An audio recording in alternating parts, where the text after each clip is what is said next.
You're listening to the Giddy Gigmeister podcast. This podcast may contain some crazy language, spoilers, and absolute buffoonery. Listener's discretion is advised. Here's a sneak peek at today's episode. Hey! Hi. Hi. No, Hi. Gabe. Gabe! You're not allowed to say hello to the audience! We didn't tell Gabe that he doesn't get to say hi. We forgot to tell him. You have to be put in. You have to put this in. Welcome, weary listeners, to a monster hunting season finale, where performers turn players. Follow your hosts, JCAT, Julia, and Cece, on a journey unlike any other, lorded over by Gabe the Great. Grab your bag of holding and giggity get on to the nearest tavern. It's time for Giddies and Dragons.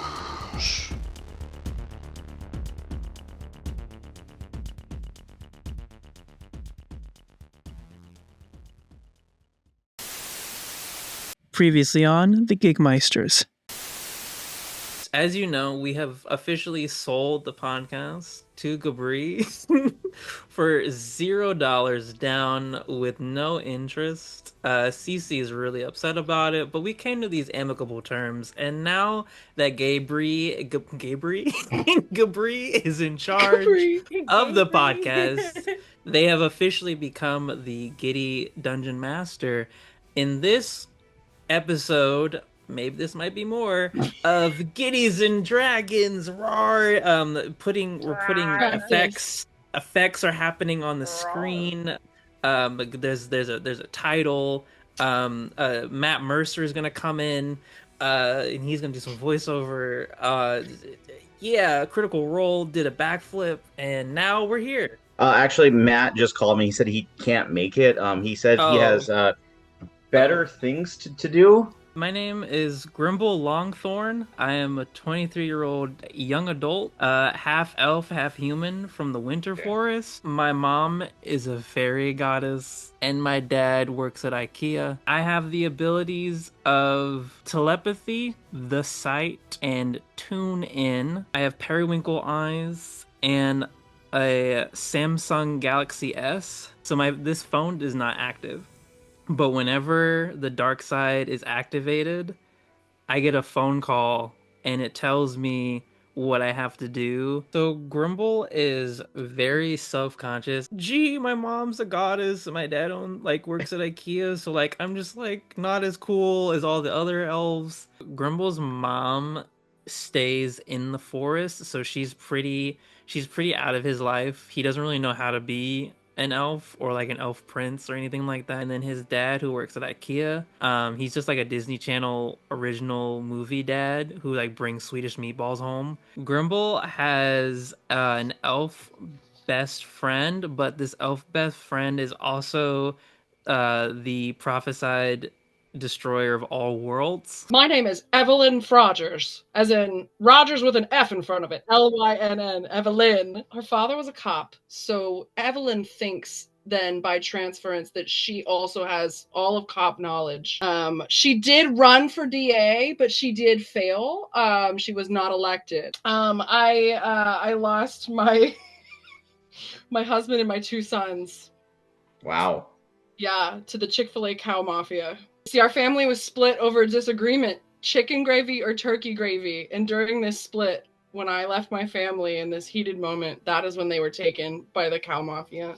After they went missing, I went back to my dad's house and I got all his cop gear. So I have his cop gear, but on the daily I tend to dress in a business or military-esque way. I'm a very militant type mom. So I'm a 46-year-old militant mom whose family was taken by the Chick-fil-A cows. I went with the sawn-off shotgun, and then I got two practical weapons, and I picked the 9mm and the brass knuckles. She's a 2000s Karen Bob, but it's offset a little bit, yeah. Her name is Arion, Aurion. Has a resemblance of Tiffany from Adventure Time.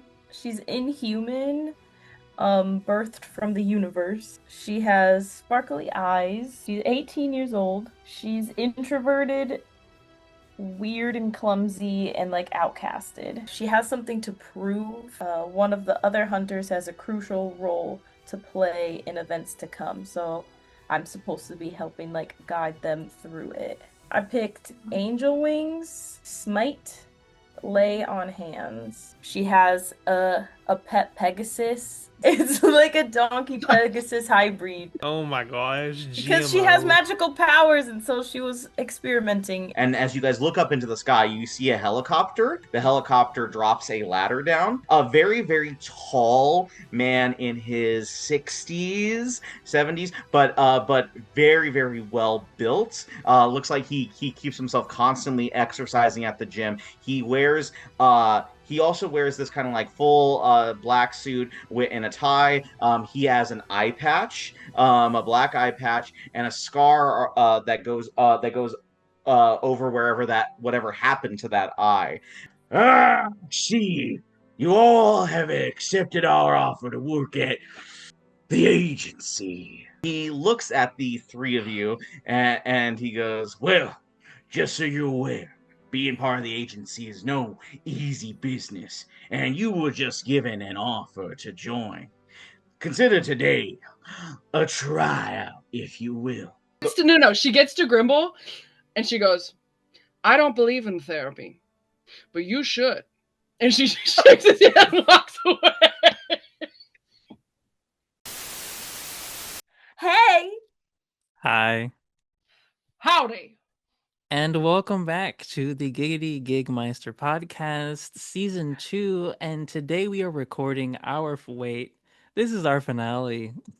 Well, we're not recording. This has already been recorded. And anyway, yes. And we are super duper excited because it is going to be Giddies and Dragons. That's right. This is a one-shot D&D Denny's Grand Slam Super Bowl special. We are super excited.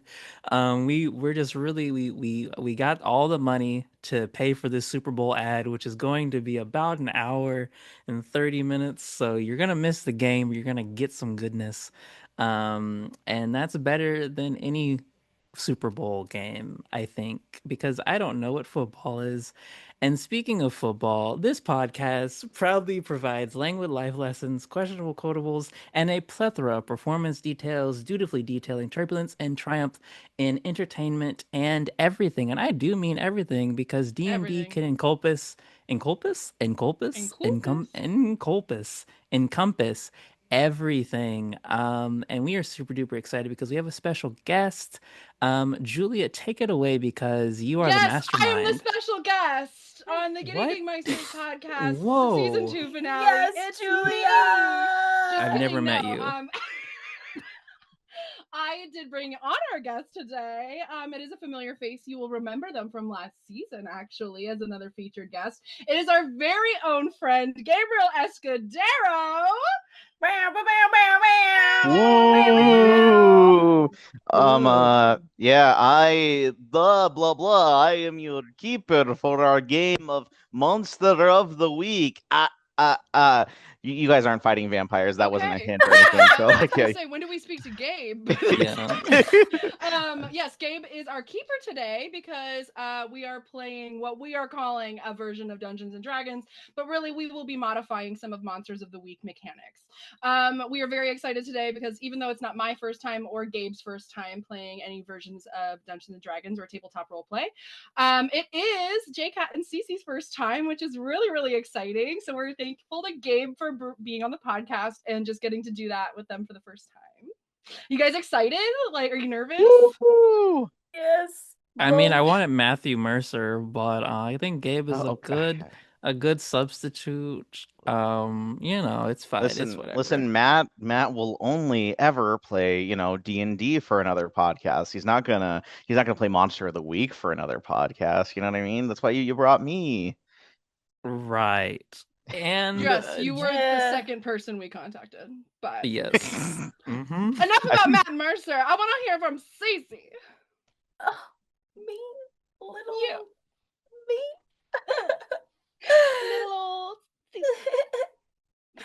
Anyway. Anyway, I'm terrified. I am so afraid of being eaten by a monster that I don't know what I'm gonna do. Just gonna hold my emotional support unicorn here through this as we get through it. If you're listening, make sure to grab your emotional support pet as we navigate this world full of monsters together. Yes, well, that was a bunch of melodrama crap because It was a bunch of hoopla! I'm Hoopla! super excited for this. I love improv. I think this is where you get your skills test to the metal because it's not only improvisation, but it's also mathematics. And goodness gracious, I that's know, a as a theater Math? person, how do we yeah. math? Like It's girl a math or regular math? yeah, Valley Girl. Starbucks is venti equals 3 ounces math. Oh, okay, Um, okay, Yeah. okay. yeah. Yeah. The real ones no, but no, I'm very excited. This our podcast is really niched towards performance and describing our how to perform as well as kind of performance experiences.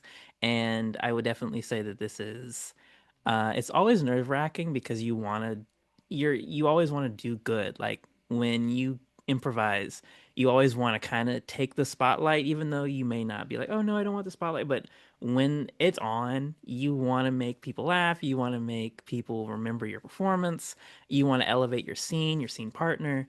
Um, and it's tough. It's tough, but this is so rewarding, and I'm really excited. And Cece, I love Cece. She kind of shared a little bit about kind of being not out of her element, but like I definitely relate to this new medium being like, oh, this is scary, and I don't want to mess it up. It's like a little fragile baby. Yes, Cece, I don't know if out you of want to my add. comfort zone for sure. I feel like improv and other elements seems easier with being a dancer and having dance background. Dance improvisation feels so much easier than this kind of like uh I guess I don't know, kind of like theater improvisation, but I feel like I don't have a ton of experience with that because I've always done scripted things. So coming in and like doing improv and like putting that expectation on yourself of like, oh my gosh, are people gonna like this? Are people gonna think I'm funny? Like, am I gonna stand out or am I gonna fall into the background? Like, am I gonna freak out and just, freeze and not say anything the whole time? There's definitely all of that I feel like comes in and like rushes through. And I mean, it comes with having anxiety, but I'm really excited to try to push past those limits and put all that stuff behind me and really be present and try to just like enjoy myself and have fun through this. Yes, as our president Yay. Trisha Paytas once said, Mm. D&D is the lifeblood of Gen Z, and Yeah. we're really excited to promote the Gen Z's People's Choice Awards approved game. It's Fortnite, then there's D&D, and then there's Uno Dare, and we are really excited to be playing one of those Mount And Rushmore of thank ideas. God it's not Uno Dare. Could you imagine Because our Gabe would get podcast? wrecked. Yeah, our podcast Wow. finale is just Uno Dare. You guys, I thought it was Uno Dare. Oh God. Spin check. Spin check. All right, it's the time. That time. So, today our fits are inspired by our characters that we are going to be playing today. So, we're going to give you a little sneak peek into our characters. So, let's start with Julia. All right, Julia today showed up as Evelyn Frogers, and she is wearing a red blazer with a black t-shirt that says Official Detective from the Murder Mystery. Yes. Cheap plug. This is Cheap me. plug. And Cheap also plug. my black yoga slacks because they're very comfortable, but also they look like they can kick ass. Period. Oh, All and also right. my hair is in a weird bump, half up ponytail weirdness, but I mean business. It's Mhm. giving bumpets. You know those little things you Giving put in your bumpets, hair? baby. Julia, you Bumpets. look like you're an extra on Shake It Up, Disney Channel original. I'm dead. And I resign. Thank you so much. Bye bye. I'm so dead, JCAT. Shake it up. Shake I'm sorry. it up. I'm sorry. I saw the red blazer and I was like, that Evelyn has just got a new enough vibe.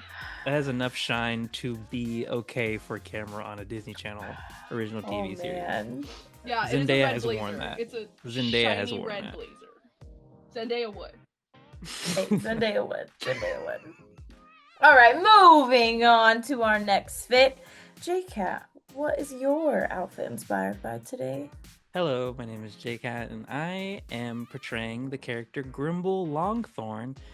Grimble is a shy, misunderstood man in a woman's world. No, he's basic. Like, imagine every weird teenager in every 2000 to 2007 movie about high school, like that kid in the corner who's wearing the hat, scarf combo, and like sweaters in 90-degree weather.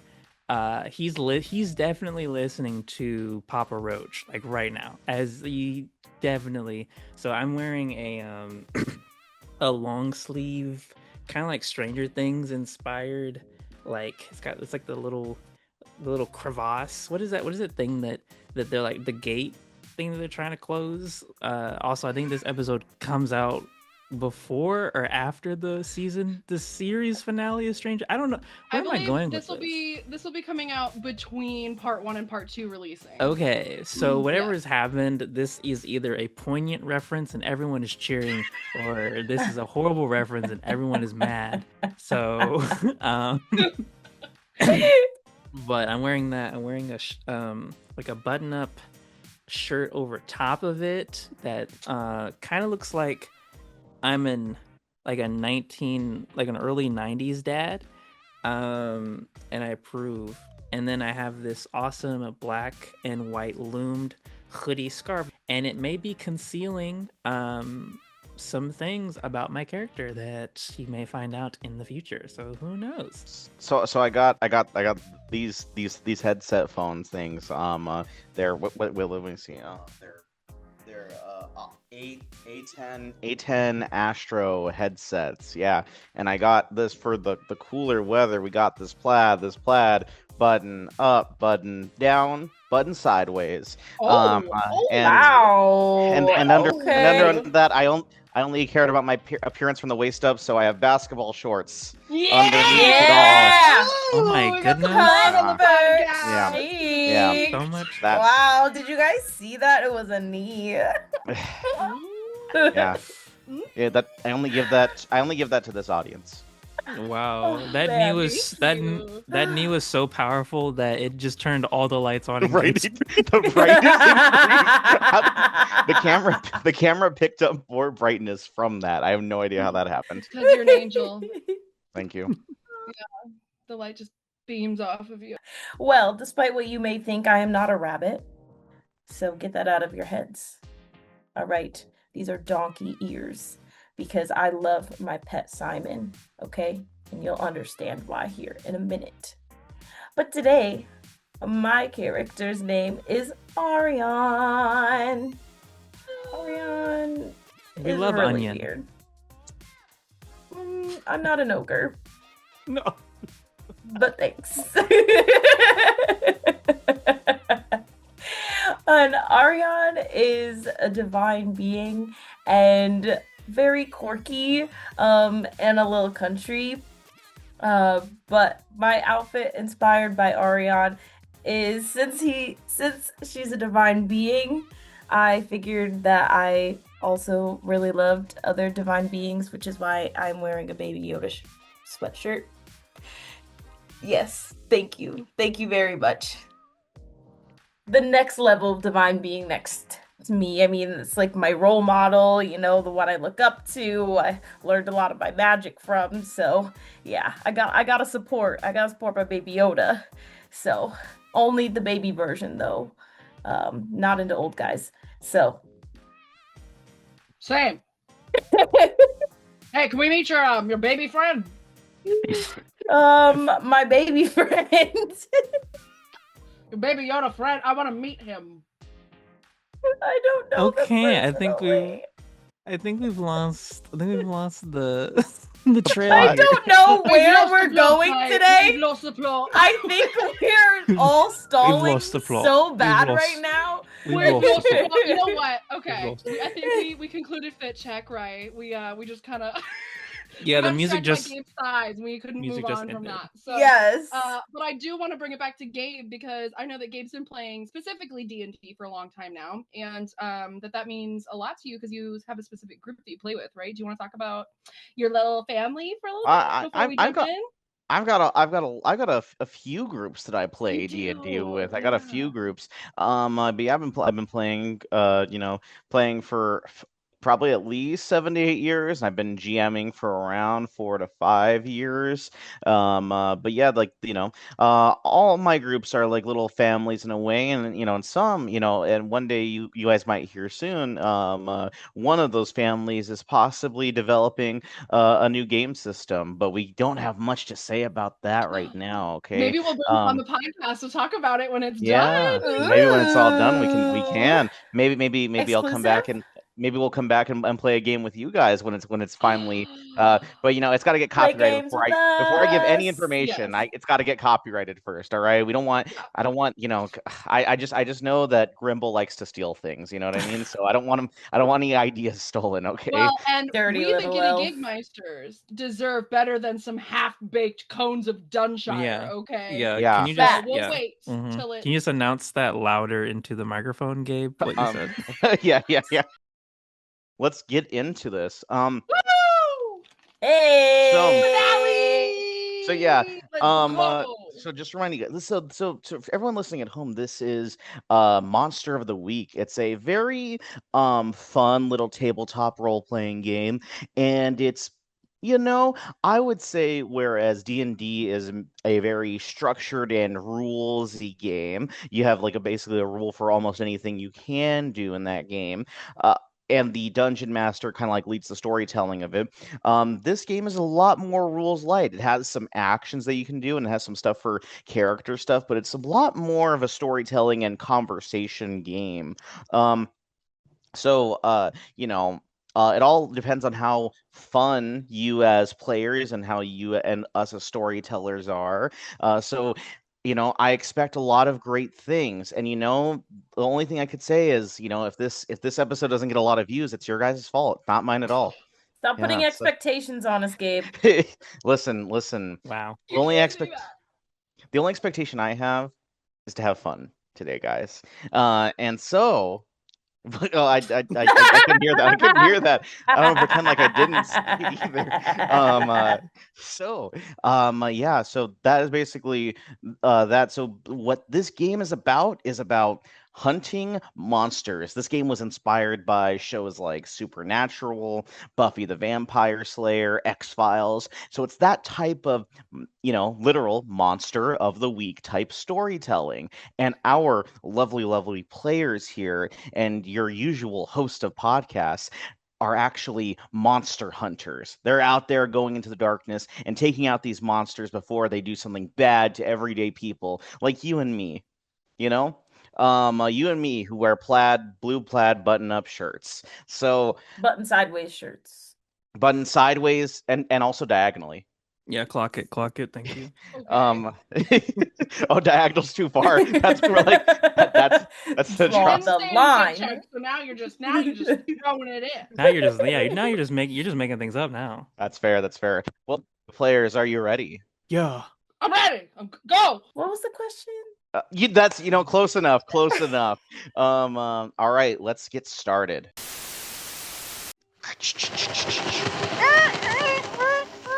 A bat flies overhead we see the town of Hope, Colorado. Some grassy fields, some trees, and in the middle of all those grassy fields and trees is a manor, a dark and creepy, disturbing manor. And we see a truck. It looks like a typical U-Haul move-in style truck as a father and mother step out and start closing up the back of that truck. And they're holding brown boxes in their arms. Barbara, did you get the last of the stuff? Yeah, Don, I got it right here. Okay. Well, where's our son? Hey, Jeff. I'm over here, and there's just a whole like pile of boxes, and we see a little young boy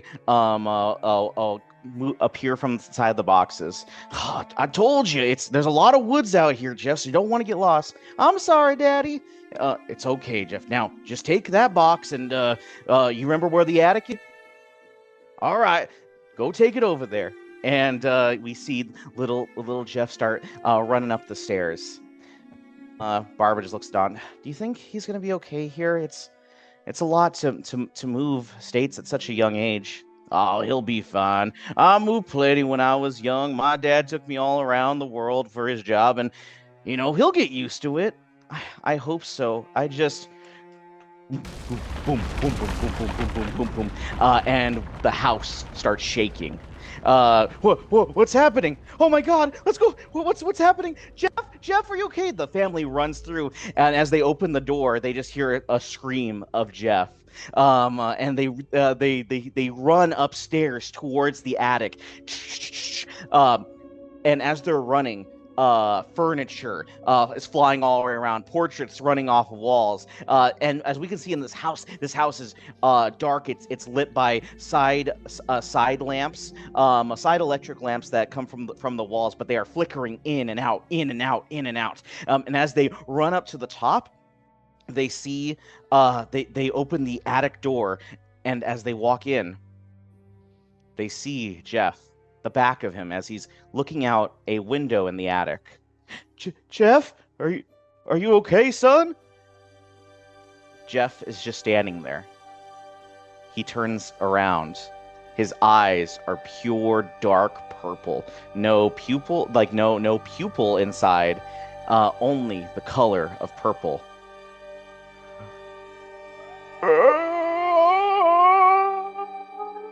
Jeff begins to rise into the air.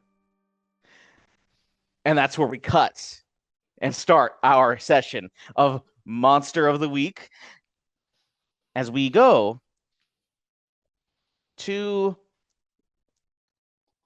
an IKEA.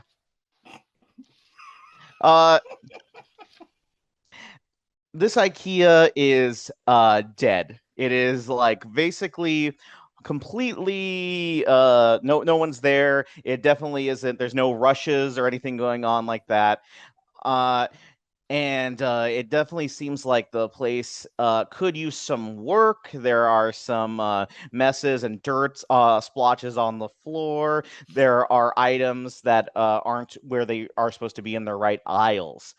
And behind one cash register is a particular individual. JCat, could you introduce Grimble to us and what he's doing behind the register to us and our lovely audience? So Grimble is doing typical guy stuff, at the IKEA. He's dreading life. He's hoping that the skills that his father has taught him about how to open up a cash register will finally click in, because he's just epically failing at this point.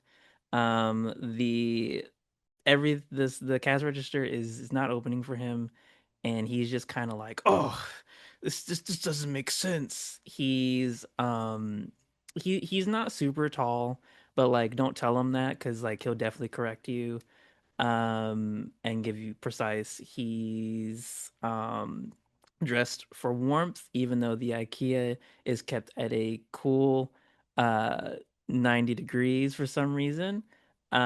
He's really tucked his hat really tight. His hat scarf combo is just really tight around him, and he's looking forward to remembering the tools of the trade of how to get open a cash register, not to steal, but to know that he can, because that's what every young guy whose father owns an IKEA, he needs to know that he can open up a cash register, because if you can open up a cash register, then you can one day rule the world of IKEAs.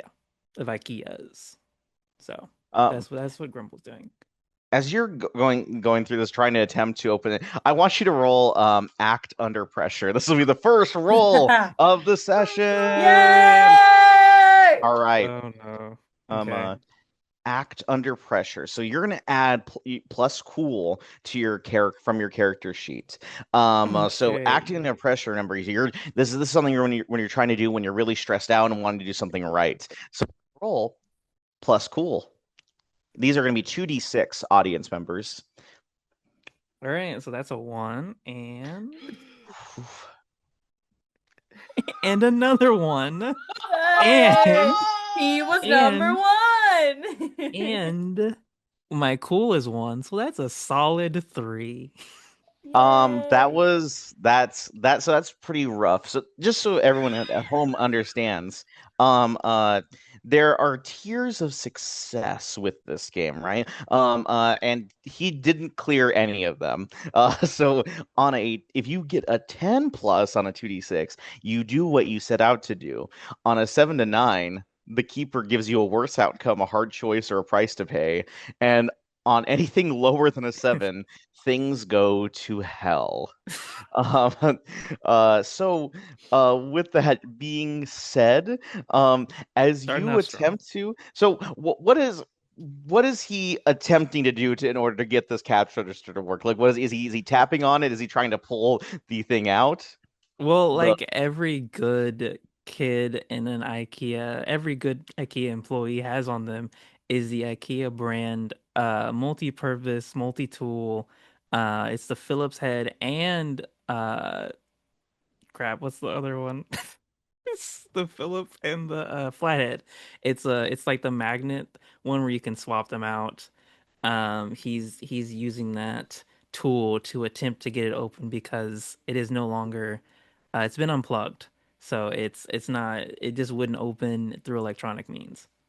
So you try and use your device on this thing, on this register, and the second that you touch it, you feel some type of electric pulse go from your arm into the cash register, and the cash register fully explodes. Money, dimes, pennies, dollar bills going everywhere all around you. And as you try to gather all this, because the money is also on fire. So as you try and put this out and recover all this, you just hear giggity, giggity, giggity, giggity, Grimble! And running in with a fire extinguisher is your boss, Terry Burns. And he just fully gets the fire extinguisher, points it at you, and everything on fire around you, and just and you are covered in that fire extinguisher. Is it foam, spray, whatever that is, whatever that material is. Yeah. And he just goes, giggity, giggity, giggity, giggity, Grimble. I gave you one job. Operate the cash register for any customers. There aren't even any customers here, Grimble. So I don't even know how you could mess this up so badly. How are you so bad at this job, Grimble? Well, I rolled 2d6s. Oh, okay. Is that what they're calling it these days, Grimble? Is that what they're calling it these days? Rolling 2d6s? Huh? Are you high on the job, Grimble? I mean, no, but I mean, not no. I don't really know. Wow, I can't even, Grimble. When I hired you a few months ago, I had my doubts. You were socially awkward, Thank you. annoying, a bit of a Thank you. loser. Thank you. And but you know, I looked into my heart. I looked into my heart, Grimble, and what I said was, give this kid a chance. He just needs some Okay. guidance. He just needs some leadership. And man, do I regret that decision? Do I regret that decision every day? Grimble, you're fired. Not to make this socially awkward, but the fire foam that's on my body is starting to burn. And do you just happen to like have any IKEA branded water bottles to wash this off of my eyes that are currently burning?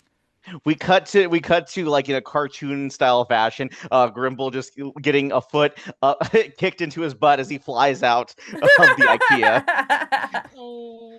uh you actually like look at your phone, and it says from a mysterious stranger is what you titled this contact. Hey, want to meet up? Oh, you guys always make it so awkward at the worst times. I'm still covered in fire foam from that fire hydrant.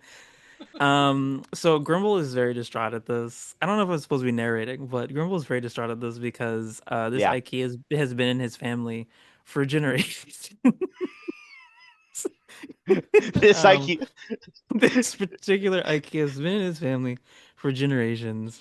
And he really doesn't want to tell his dad, so he's obviously like hoping that his dad doesn't text, but he sees this text message.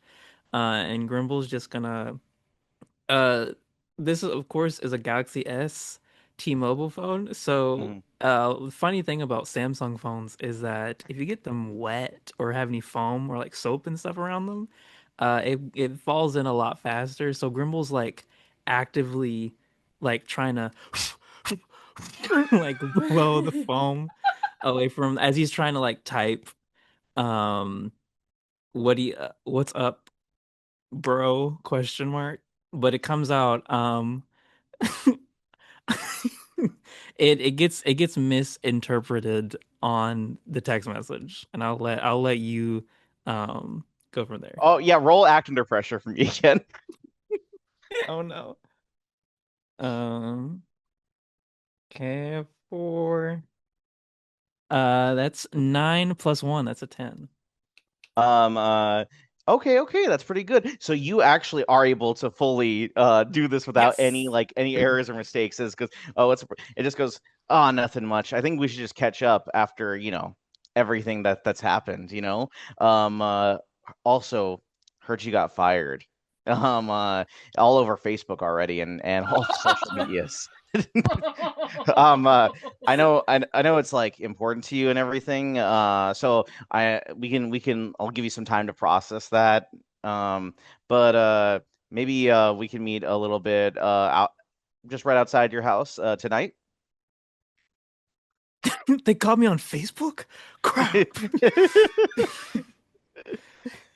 That's that's the only place my dad is at if he's not at IKEA. Oh. Um, if if this fire foam wasn't burning my eyes, I'd be crying right now. Uh,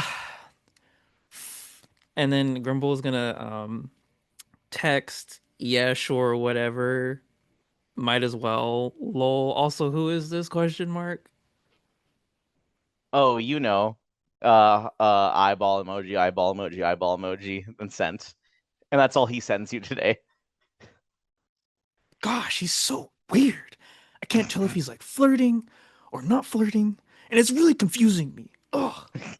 You head home, and your father is sitting on the couch. It was a very, very long day of work for him. He had the night shift the previous night, but it's like 2 p.m. right now. Sitting on the couch, passed out. TV. He's got a hand on his beer belly, which is sticking out, and a remote control. But he's fully passed out. But as soon as you close the door, he wakes up.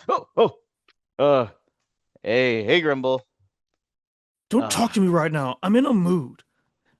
I'm sorry. Hey, it's okay. Like something happened at IKEA, you know, the thing that's been in our family for generations upon generations, and you know, I can't help but always say that it always filled me with so much pride when you got hired. I just knew that you were going to take that IKEA that has been falling in horrible directions ever since I had to move on from that, and I left that. I quit my job so that you would have that spot, Grimble. So you know, what happened? Um. Act under pressure. Okay. Side note, we didn't roll act under pressure at all in the little training thing that we did before recording this audience. So this is just kind of making up for it. Okay, that's an 11.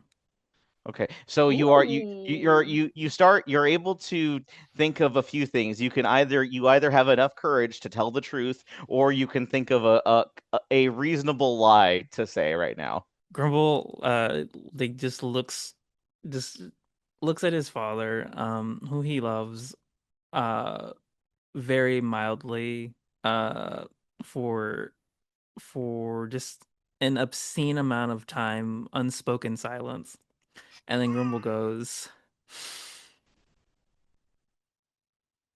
"Well, Dad, as you can clearly see, I am covered in celebratory foam because of all the champagne bottles that were popped because I made IKEA employee class number 3. I was number 2, but I am now a solid number 3, which means that I get my Swedish meatballs for free. Wow. Oh my gosh. Wait, so why were you angry?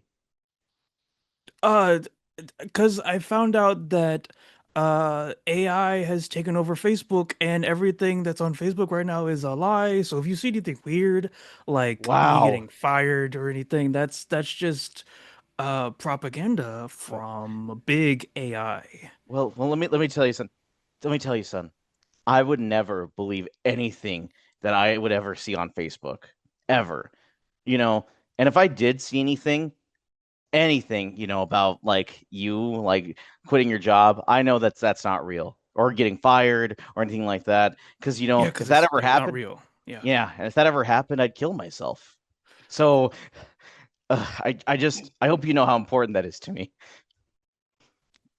I'm gonna go wash off all this champagne foam off of my body. The tears that I'm crying are just from the overwhelming pride I feel knowing that I've made you proud and prevented yet another Oh, it's daily. okay. He hugs you and immediately starts crying. He's like crying over your shoulder. Just the the only thing that's keeping me alive right now since your mom left us is this job that you have.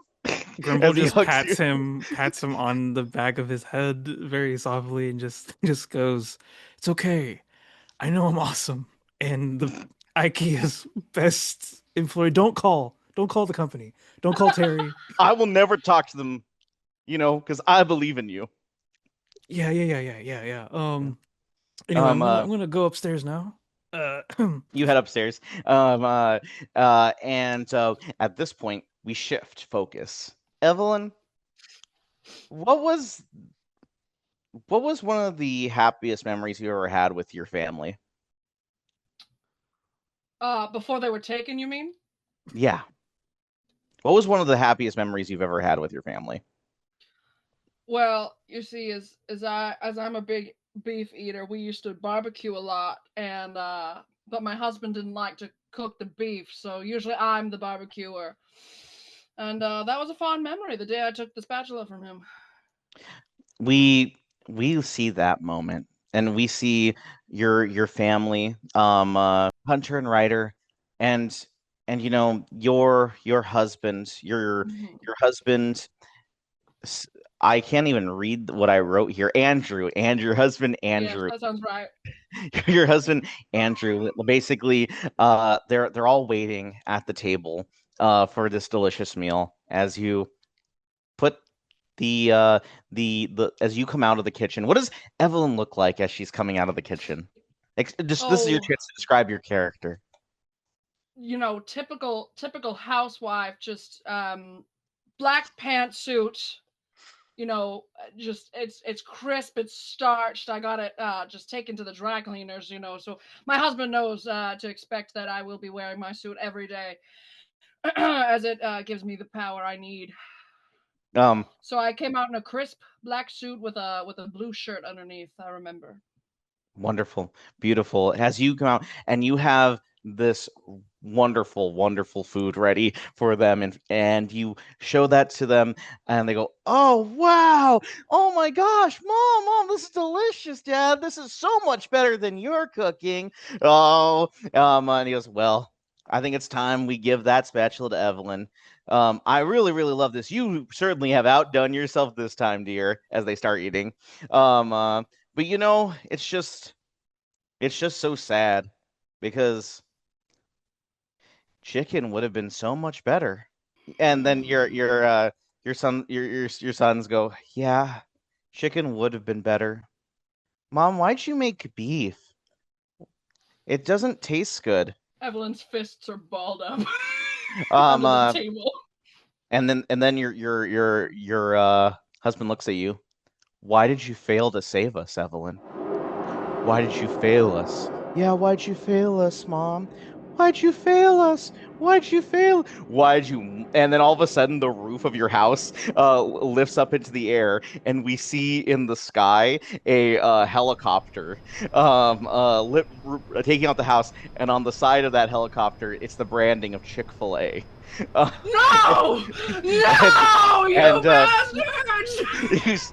You see three cows, their eyes pure white, going, "Evelyn Rogers, you have failed your family," as your family starts floating into the sky, greeting them, and they go, "You could have saved us only if you ate chicken. Only if you ate chicken." What do you do in this moment as your family is being lifted into the air by the magnets of the helicopter?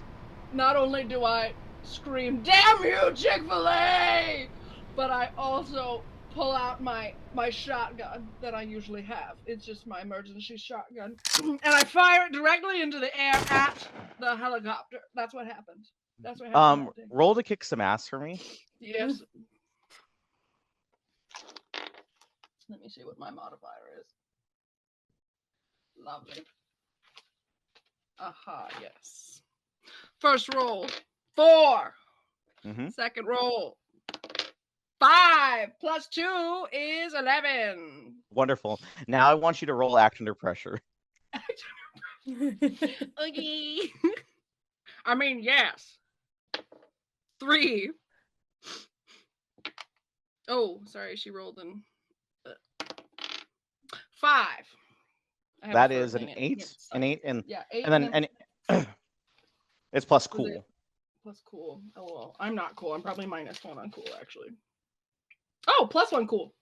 8. So 9.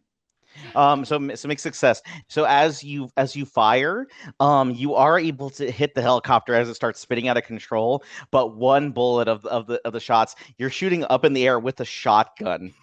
As your family is rising into the air, a bullet hits the side of your husband's neck. It goes, "Oh, you killed me, Evelyn! You killed me!" And Andrew! as you scream, "Andrew," we hear a. You are awake in your bed from another nightmare. You've relived this nightmare every single day since your husband and kids were kidnapped by the Chick-fil-A cows. You didn't know what happened to your husband's fate after that shard hit his neck. But now you live here in an extra room in your father's house. What does this room look like, Evelyn? Well, you see, it's a mix of my old childhood bedroom, but I've cleared off a wall in order to have my red string theory board of the Chick-fil-A cow mafia. I have been tracking them for years, and I will find my sons. I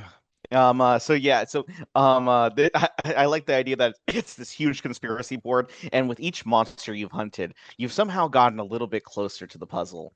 but all the strings lead back to the cows, and there's just one missing link, one string, and you're like, where could I find them? You've been at this for how many years, Evelyn? 6 years. 6 years. You hear a little knock on your door, and your father, Sinclair, opens and leans in. Evelyn, is everything all right? I heard you scream. Were you having the nightmare again about the cows? Stand down. Oh, It's not about that. I will, sir. Also, my child. Uh, I just want you to know that I love you a lot, and you mean so much to me. And also, you need to start paying rent. I will pay rent the day the cows come home.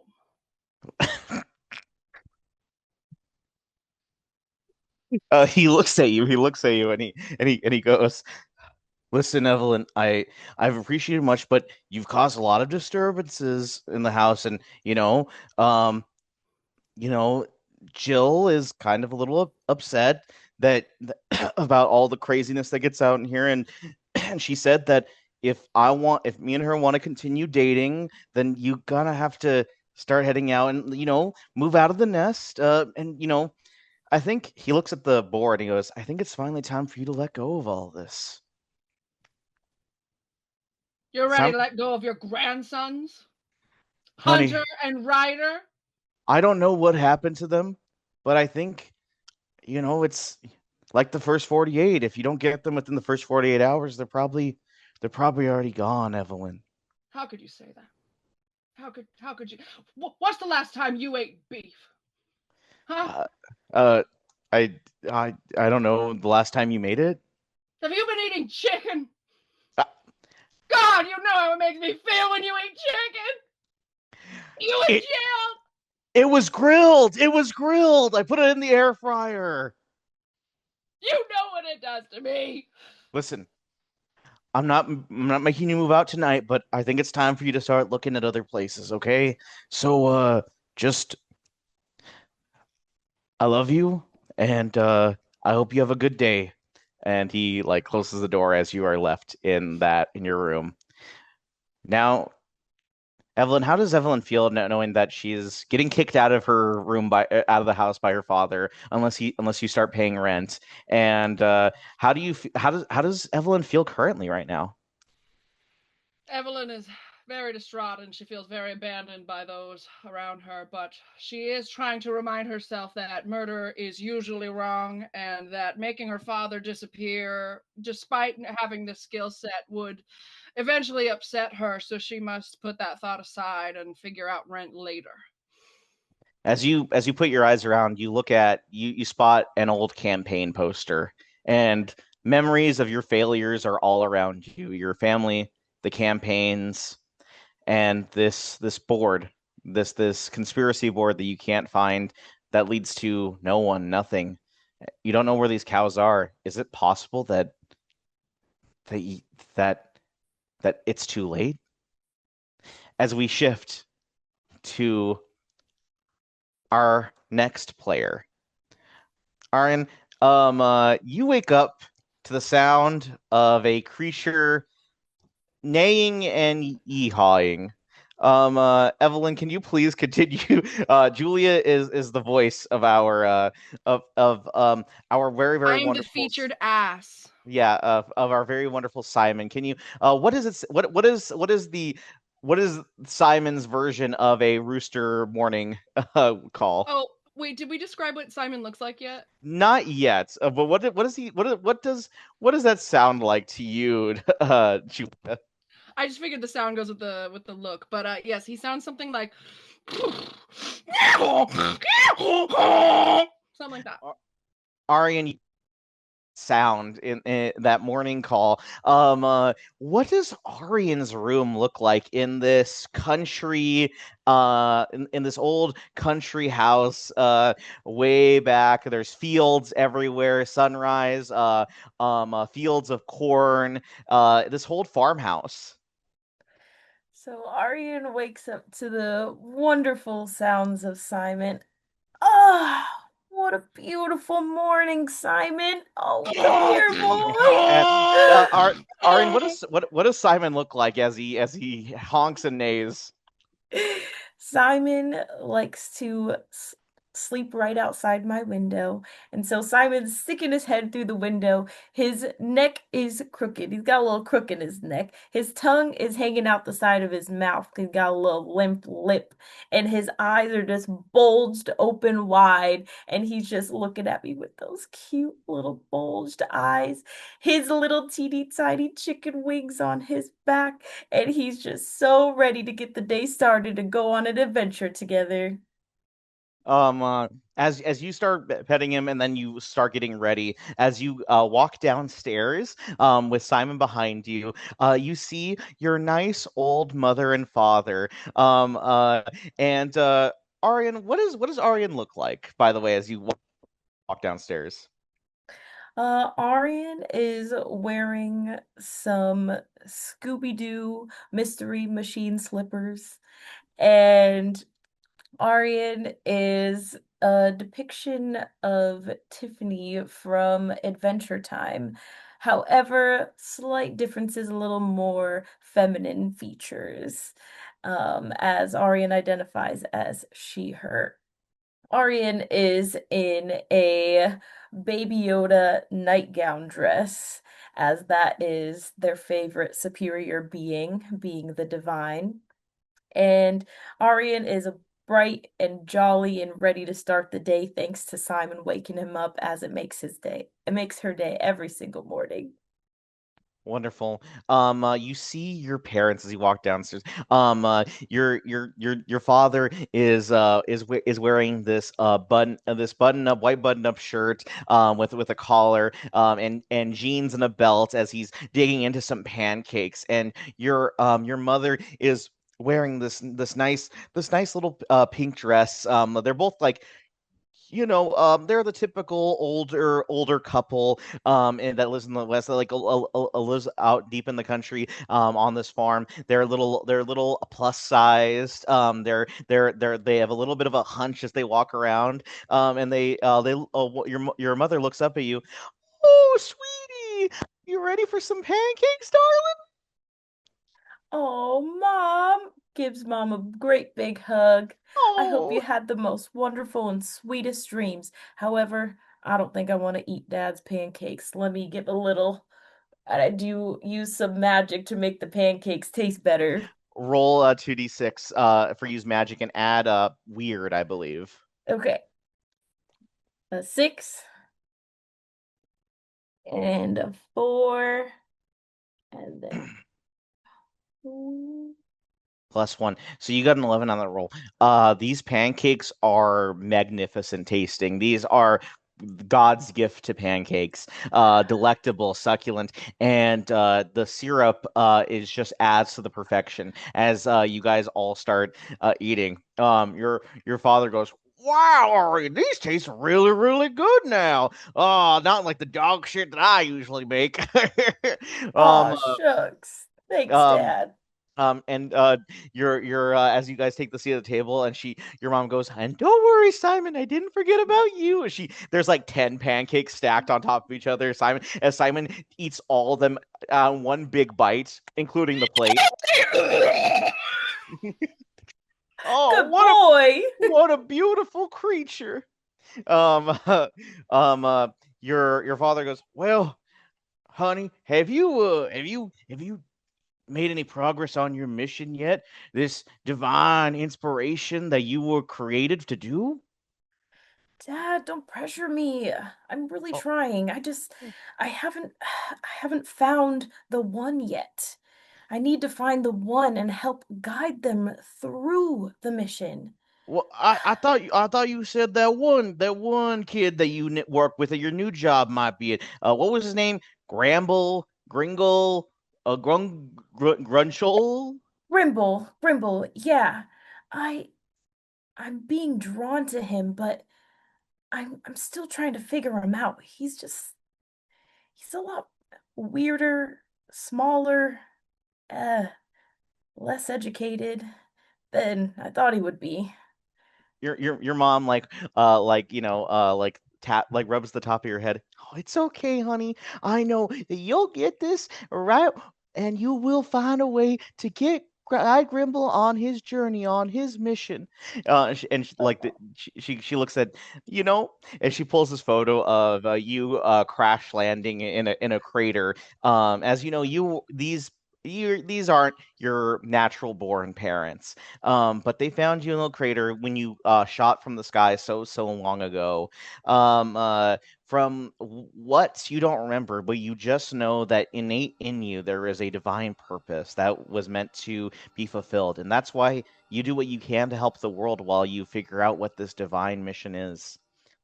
Um, at this point, all three of you, wherever you are in this moment, all get a message, a text from the agency. And it says, "New mission, get here ASAP." Um, uh, It's time. yeah, Dang it. yeah, Arian, what does it look like when as you get the call to action in this moment? How do you like leave this place? Aryan like very quickly like pushes their chair back to stand up and be like, "It's time. I got the message. I gotta go." Thinking that they're going to meet this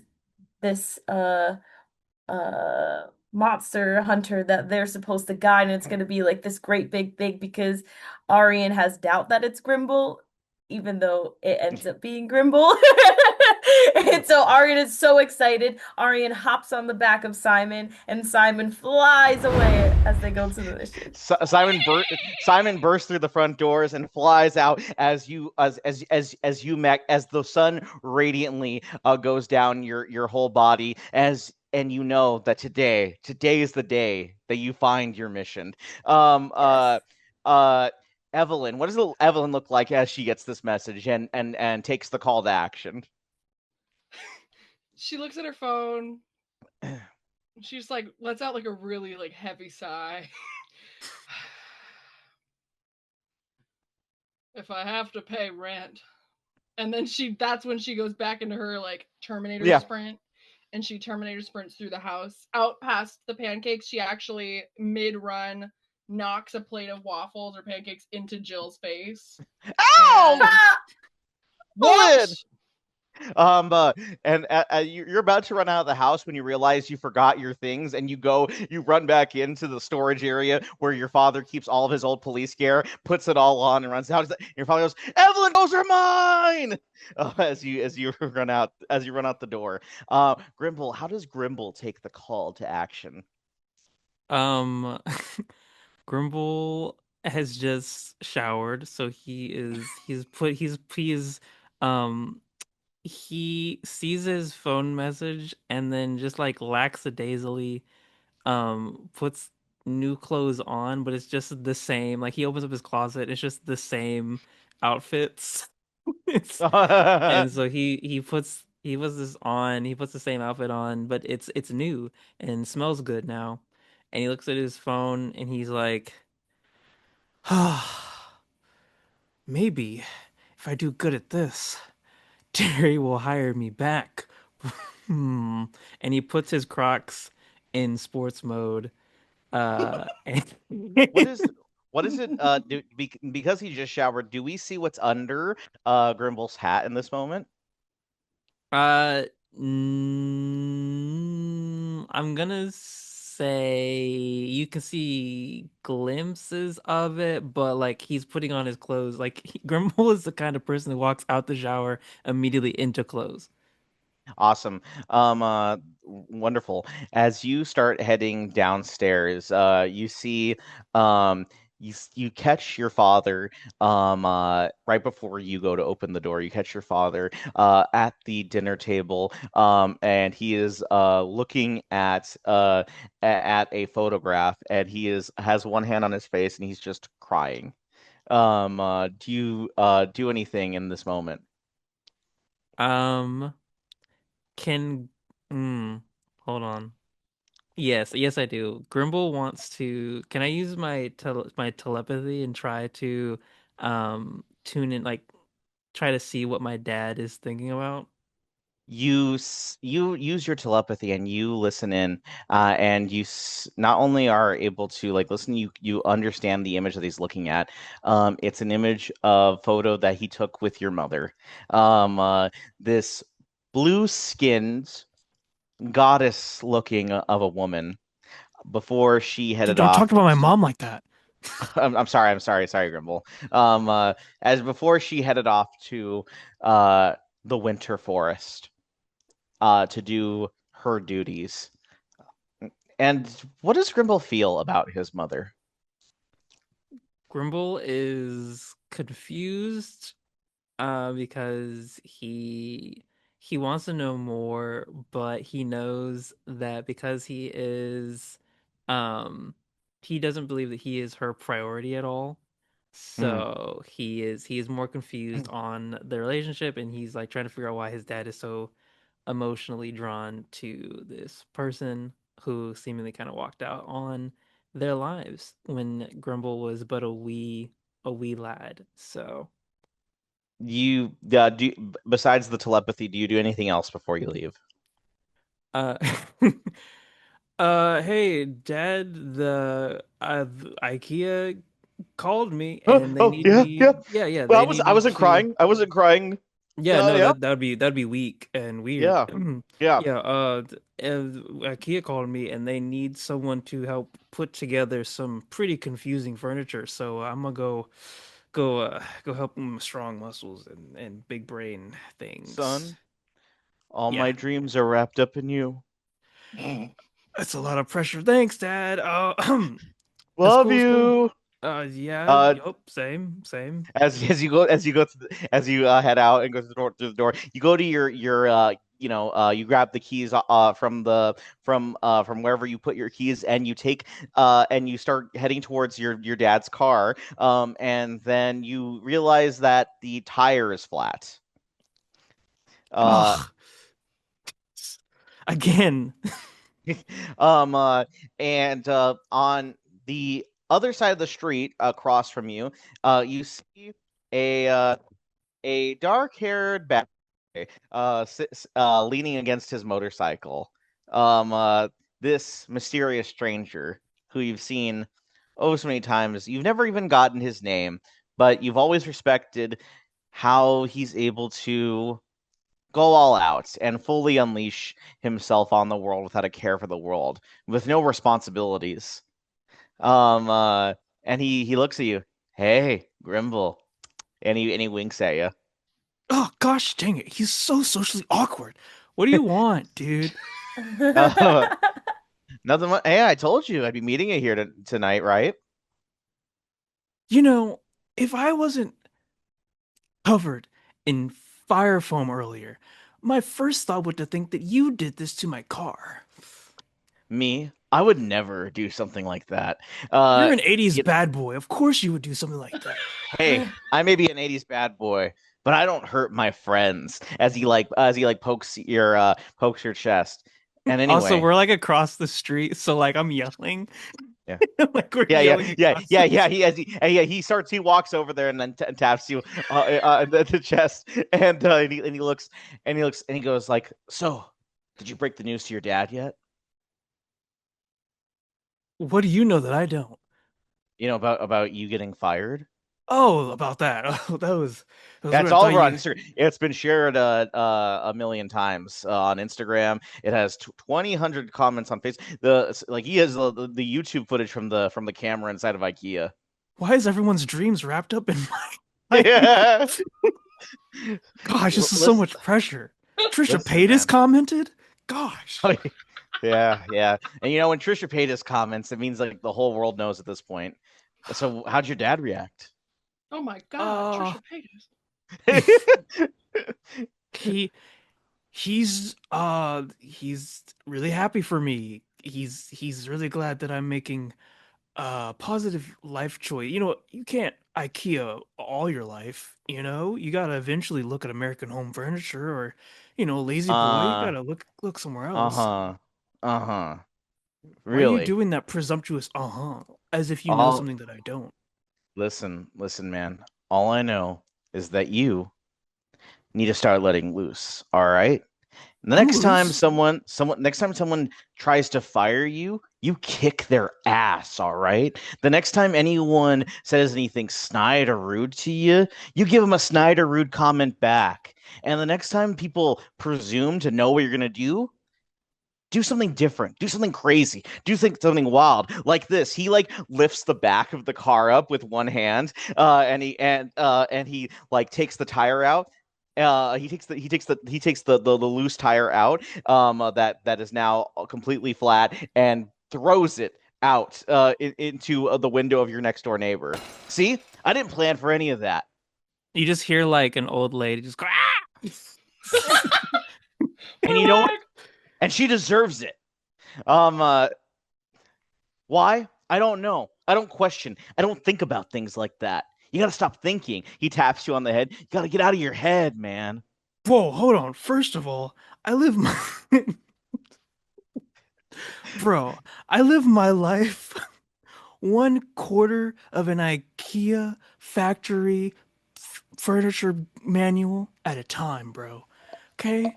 There's rules to this life. I follow the guidelines that were set up back in 1940 when the original IKEA owners created IKEA back in Sweden. This has been in my family for years, bro. It's in my blood. And I like Well, put I like poke him back, but it like my poke yeah, fails. yeah. He just looks. Listen, dude. I know that this isn't. That that's not what you really want. I know what you do when your dad's not looking. That's creepy. No, I mean, no, not like that. Don't be weird, okay? You're being You're weird making right it now. weird. You're making You're it weird. making. You're weird. You You're just weird. threw You're a making it wheel weird. into my neighbor's house. That's weird, bro. Help me! I can't breathe anymore. He looks at you, goes, I know that you go out with a team of people and you hunt some monsters. No, And I don't. listen. Why do you think I've been sending you those texts at those times? Wait, that was you, bro? Insert flashback here from the training session. You get a text, and you get a text from that long purple, that purple-haired stranger, and it says, "Punch him in the nose." So I look at the phone. I do like this kind of number, and then I just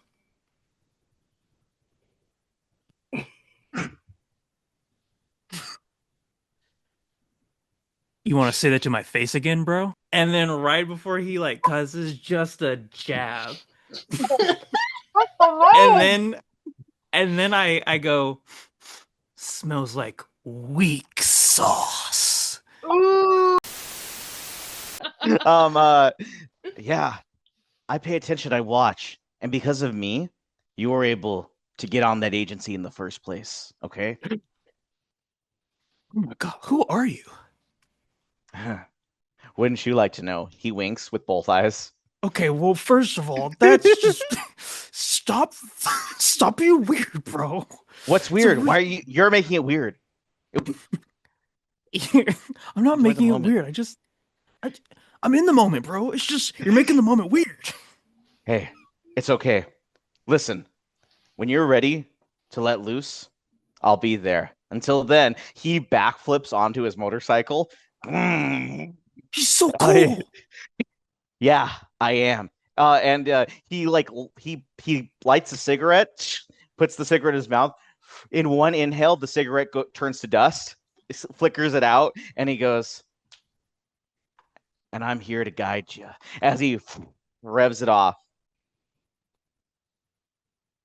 I could say a lot of things right now. First of all, my car is totally trashed right now. Oh, he backs up. He backs up. Hey, do you need a ride to the agency? Bro, you should. My dad is gonna, dude. Hey, I mean, stop caring about what your dad thinks. All right, make your own choices. How much right, gas mileage does that get on? Oh, it's run on pure hellfire. Okay.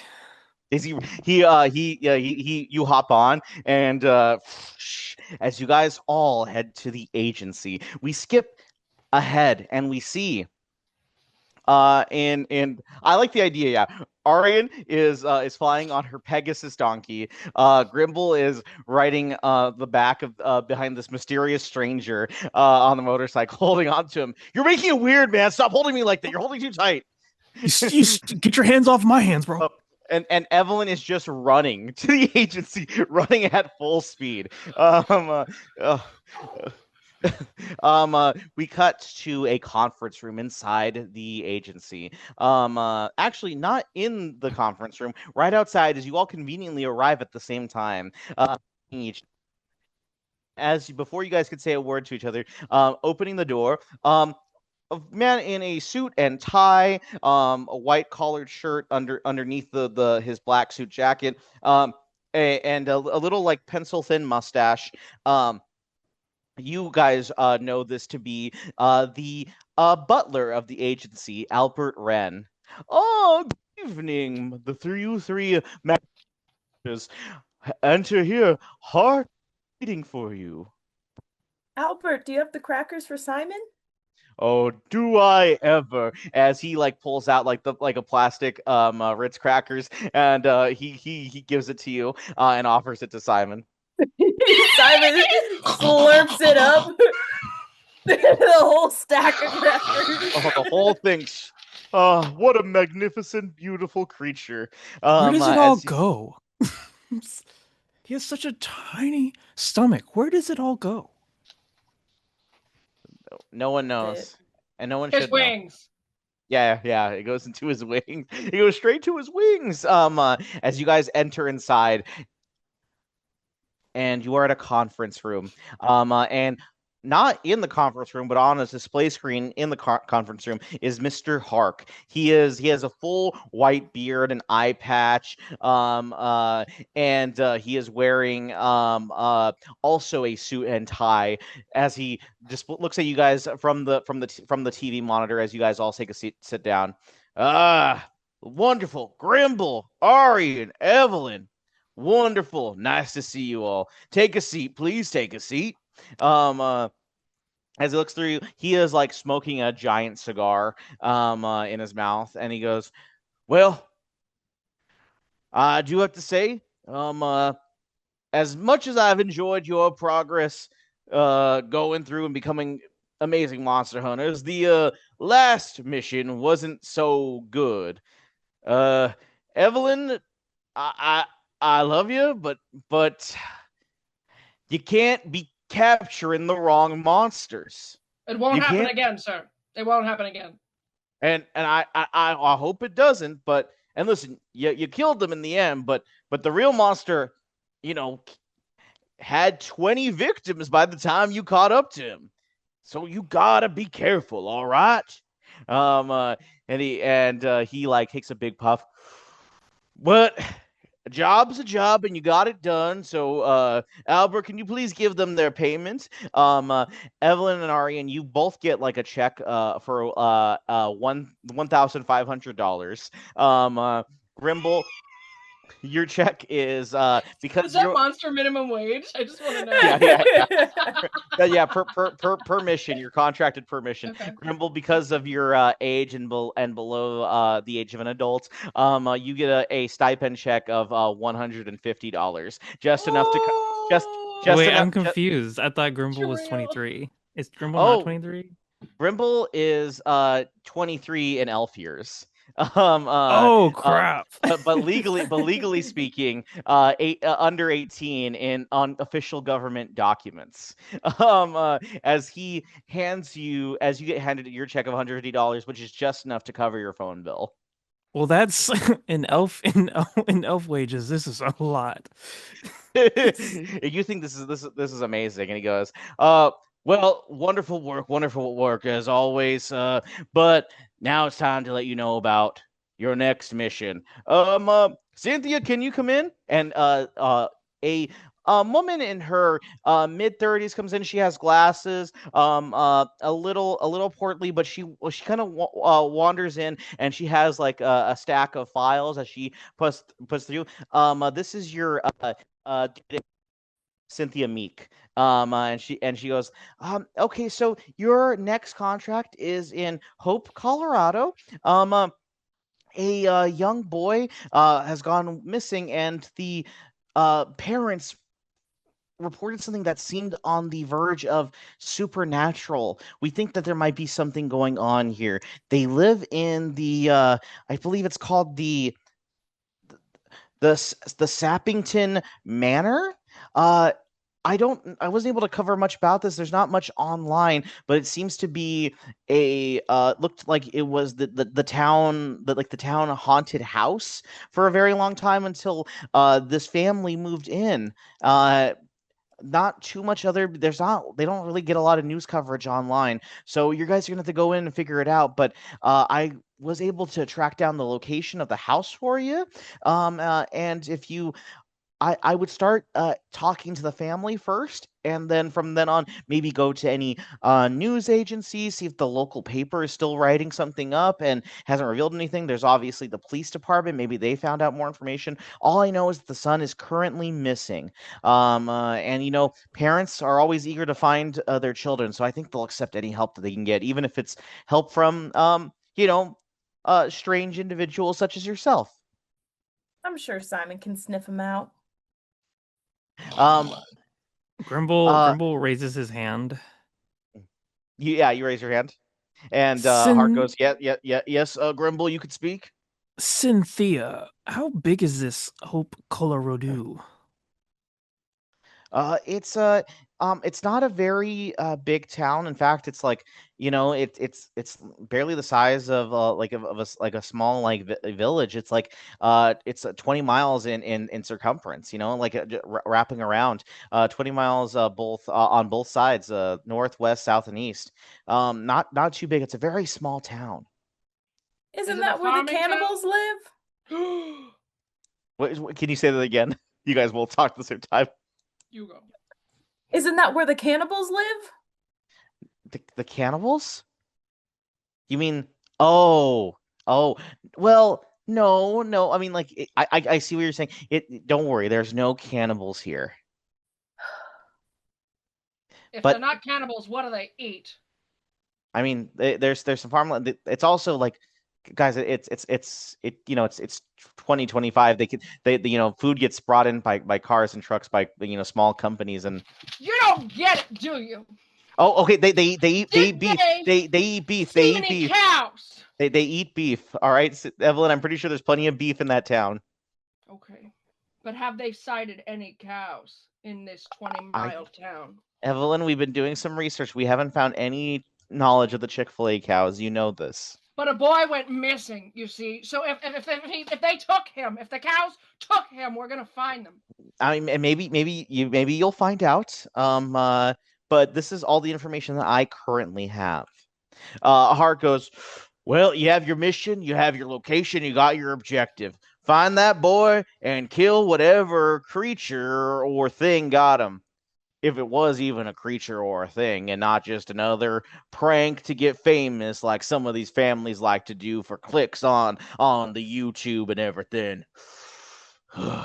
Arian leans over to Grimble and whispers, isn't Evelyn so hot when she's passionate about beef? Grimble looks over at Ari and is like, I don't believe that yelling allows anyone to achieve such MILF status. She'll always be a MILF to me. Stop making it weird, Arian. You're making it weird. No. How do you know it's not cows? Oh God. I guess I don't know. Maybe it is. You can investigate yourself and see if they are. Thank you. That wasn't. Do you think this is like a debate, like one of your political debates or something? I'm going. Oh, okay. Grimble raises his hands. If so, I would like to take the opposition stance. Yeah. What would you like to say on the opposition? We're gonna get him in the next election. Wow. Okay. Yeah. I'm gonna go now. As Cynthia like walks out, and you guys start getting ready and start readying yourself up for this mission. Um, uh, as you guys all head out and you drive to Hope, Colorado, a few, I would say It's about like a road. It's like a road trip. yeah, about this about a couple of days of travel. What music do you guys listen to on this road trip? Who's driving? Do we take turns? I guess it's up to you guys. Yeah, who drives? Uh, no, I was gonna say I feel like the two of them are in the vehicle and I'm just like hovering on Uh, Simon, like right next to the car. We're like yeah. And we have to go slow, so like every car behind us is just honking. Like Evelyn has the map out, but it's just like the map of her conspiracy. It's just not even the map to Hope, Colorado. So Yes. Grimble, like Evelyn's in the driver's seat, but not driving, but looking at the map, and Grimble's like Yes. trying to drive from the passenger seat.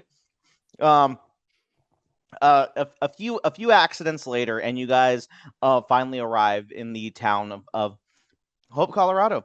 Would your instinct be? Where would your instinct be to investigate first? Would it be the house? Would it be just exploring the town a bit? Where do you guys think naturally you guys would start to? Feel like we would start questioning locals Mm, Yeah, about like rumors. Grimble thinks that exploring the town um is going to be helpful Mhm. because Grimble thinks that the parents are going to be newer, so the town's going to have a Mm. rich tapestry of knowledge. Right. Roll. One of you choose to roll investigate a mystery. Can I would. Grim can Yeah. Grimble immediately try to tune in, use his abilities to try to tune in to Yeah. see. Can you describe that ability to the audience? Yeah. Okay, so hold on, wait, let me make sure this is the right thing I want to do.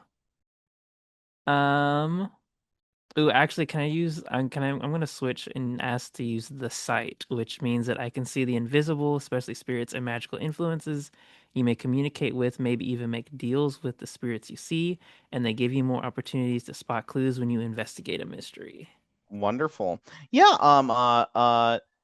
I would say roll investigate a mystery then. And Okay. then roll investigate a mystery, and then add +2 to that roll, an additional +2 to whatever your sharp is. While Okay. Grimble's tuning in, Evelyn turns to both of them and goes, "So I've been thinking, if we take any captives, we have to be sure first." And that's it. That's all. Grimble gets a 12 and then looks at Evelyn and says, "You know, the last time you took captives, you got the wrong monster and then made racist comments against them." Yeah, and whose fault was that? I got a 12, so I'm gonna use my powers now. So as you guys are exploring, you guys are talking to people. They don't really give you much information other than like, oh my gosh, it's so horrible what happened to them. I hope this, like, I hope they're able to find their son. We were hoping that they'd be amazing members of the community. Some of them mention about it being like an old haunted house, but they don't know too much about it. And then Rimble, you see a bunch of spirits floating around, and they seem to be from different time periods of this town's existence, and they kind of all huddle around this older man that's sitting in the park, feeding to the birds. He is a little bit more kind of in this moment. It feels like that maybe some information to be gathered from this man. So are we all in the park or is it just me? You are all in the park in Okay. inquisiting people. You are the person that sees this, though. Okay. So I'm gonna look at them and be like, "Guys, I see an old man guy. I think with my powers, and I think that I should go inquire with him." And just so we're clear, the old man is a living person that is there. The ghosts are like Oh, around. never mind. He is not dead yet. But that I'm old glad man, you're sure. You're sure but about that old man, I think is going to be our key sus. No, not sus. Don't sus. Evelyn, no, put the gun down. It's. I I'm feel it. what I feel I'm. it too. I think it's him too. What I mean is, I think that we should talk to him, and I think someone who isn't going to immediately point a shotgun in his face is going to be the best person to talk to him, right, Arian? You're right. I'll just use my magic to persuade him to give us all the information we need to Or know. we could just talk to him. Could just Yeah. No, let's have Simon eat his face if he doesn't listen. oh, guys, we should. You know what? Yeah. as you walk towards this man, who's going to take the lead on talking to him? Is it gonna be Grimble because Arian's trying to use magic and Evelyn wants to use Simon to eat his face? I'll do it. I'll do it. So Grimble walks up to this old man. Evelyn's being bad cop, by the way. She's just like behind Yeah. Grimble like this, kind of like threatening.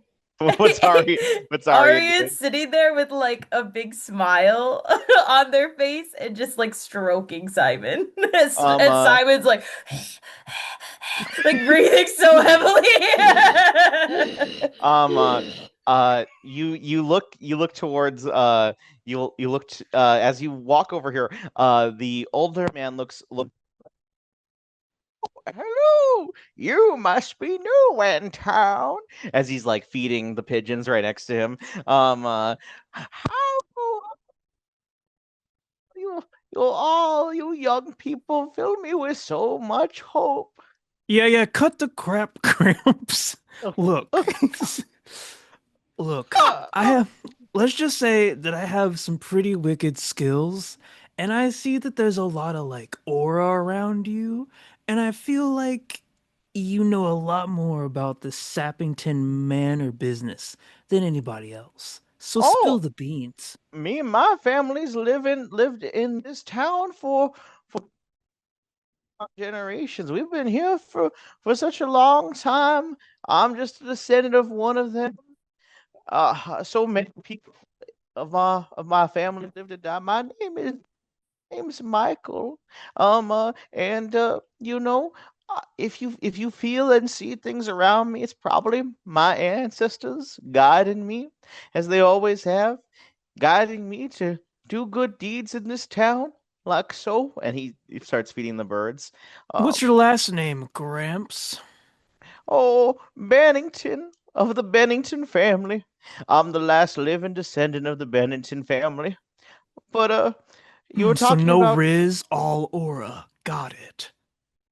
I don't know what any of those words mean, but you were talking about the Sappington Manor? Yeah, bro. What were you gonna say, Art? Evelyn needs to like go up and grab his shirt and be like, "Cut the crap, Gramps." Does Evelyn do that? She's like bucking up against the back of Grimble, like, let me at him, like like bumping the back of his shoulder with her shoulder, like, it's my turn. He looks at you. Well, the Sappington Manor, that manor has been haunted for many, many years. You see, it used to be owned by a man named Cleon Sappington. He was a very, very rich, wealthy man who had a lot of influence in the town and the town's politics. But he died. Please don't get political around Evelyn, please. I don't mean like political as in. She's literally like foam is on her mouth right now. She's about to strike you. I mean political in the sense of like putting a lot of money in the politics and using his money to influence things. Grimble is just like, what the crap! Enough history lessons. Where's the boy? The what boy? I know you and your ghosties know. Where's the boy? Well, I don't. Are you talking about that poor boy that got that mysteriously disappeared? No, the other one. Yes. Oh, okay. Well, I don't know much about that, but I do know that that house has been haunted for years, ever since Cleon burned in a fire in the basement. And ever since then, they say that his spirit wanders that manor. In fact, it's been haunted for so long that it wasn't until recently some company bought it up and remodeled it, refreshed it, and sold it to that wonderful Parker family. But So, how many stories does this house have? oh, not too many horrible things. Usually kids are too scared to walk in when it was abandoned, but oh, there was Petey Stoke. I Oh, meant stories as in STOREY, like levels, but I'm down to oh, hear oh, the lore as well. I'm not. there's there are it's a large three-story manor, but with an attic and a basement. But if you Let's go want to know property more, value. Little Petey Stoke was a boy that was kidnapped or disappeared or something. Mighty similar to the story that the Parker family have. Uh, his sister still lives here. Petey was kidnapped back in the 70s or disappeared in the 70s. Um, his sister Laura still lives here. I can point it to you on a map if you wanted to get more info from her. I don't know much about that situation, I'm afraid, besides that it was very sad when Petey disappeared. And then Grimble's gonna look at his fellow compatriots. What do you guys think? Let's go talk to the sister. I Okay. also want him to point out one more thing on this map. Where Yes. are the nearest cows? Oh, well, there's 4 farms right here. There are probably some cows there. Oh my god. Now, Evelyn, we have a mission to accomplish. It could be them. Did they have cows in the 70s? Thank you so much, sir, for your help. We really appreciate it. And I'm just gonna like Grimble just starts pulling Evelyn I got it. away. I got it. Thank you. Thank you. um, Wonderful.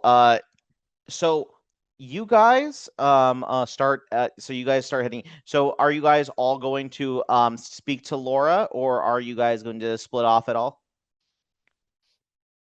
Uh, Either's I fine. think Grimble's gonna try to convince everyone to stay together and go talk to the sister.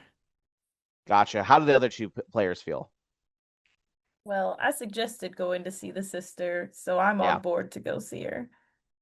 Evelyn trusts it because it was Arian's idea, not Grimble's idea. Good. Okay. You guys head over to to Laura Stokes' house.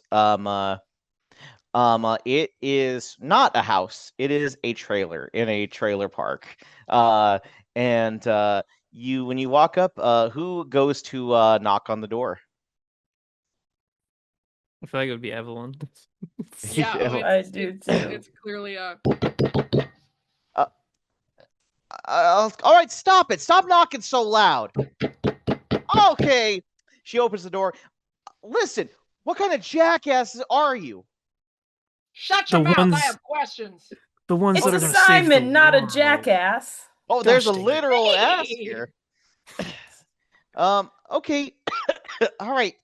As I cover from the popcorn kernel in my throat as she's smoking a cigarette. She's wearing a tank top, really beaten and down, and some ugly cargo shorts, and wearing sandals. She is this this woman is clearly in her older years, but not as old as Michael Bennington. She looks to be like in her 60s, 70s. And she goes like, "What? No, can you guys get off? My lawn, my magnificent trailer park lawn. You're getting all your odor over." And she like waves the cigarette in front of you. Ma'am, we're just here to ask you some questions about your brother. I don't want to talk about my fucking brother, okay? I know it's the talk of the town, the hot gossip, but you know what? I am never going to talk about it again, and it's good that I move on from that horribleness. Is it because you're guilty? Excuse me? You don't care about your brother getting found? I looked for my brother for 20 years and didn't find a single thing. And now I've moved on with my life and moved on and accepted that I'll never find him again, okay? Well, let me Grimble. tell you, I lost my boy 6 years ago and I'm never giving up. So that tells me something about you, miss. Grimble's gonna turn towards Evelyn, and he's gonna be like, "Look, I I don't know if you went to therapy or anything, but I think that you might want to consider a different tactic." I'm sharing my loss with the victim. Yeah, Clearly, yeah. I'm relating to them.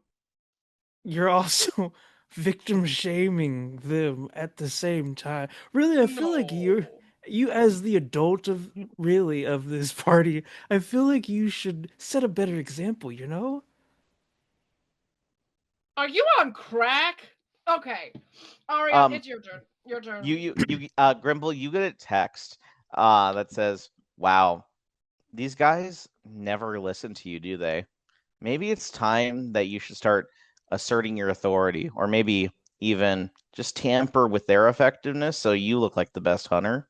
Question mark, question mark, sign from a mysterious stranger. As Arian goes up to talk to this older woman. Get off your damn phone. What Evelyn is trying to say here is that we want to help you. We've heard about a similar issue. Another boy has gone missing. And we want to do justice. Justice was not found for your brother, but we want to find that for this child. Can you please give us any information that you might have that could help us in this investigation? Okay. Roll to investigate a mystery. While she's doing that, Grimble's gonna lean over to Evelyn and just whisper, "That's how you're supposed to do it." It's working. All right, I got 8. 8. Okay, let me see. So you can ask these questions to me. Again, on investigate a mystery, you can ask these: what happened here? What sort of creature is it? What can it do? What can hurt it? Where did it go? What was it going to do? And what is being concealed here? I want to do what happened here. Gotcha. So she goes, well, my brother and I were dumb high school kids. And we it's part of like senior nights rite of passage that everyone like goes up to the old Spannington Manor, and usually most kids don't go farther than the front door. But my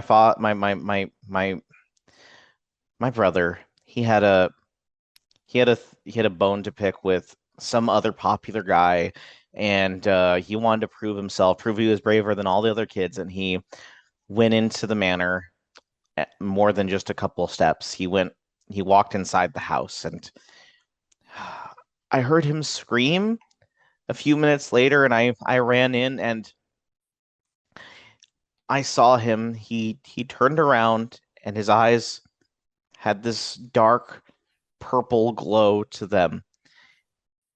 And then he screeched, and then I went unconscious and he was gone. We never found him. We searched for years, far and wide. And I didn't give up hope until my mom and dad passed away, and now it's just me here. Was there a particular room you found him in? It was in the attic.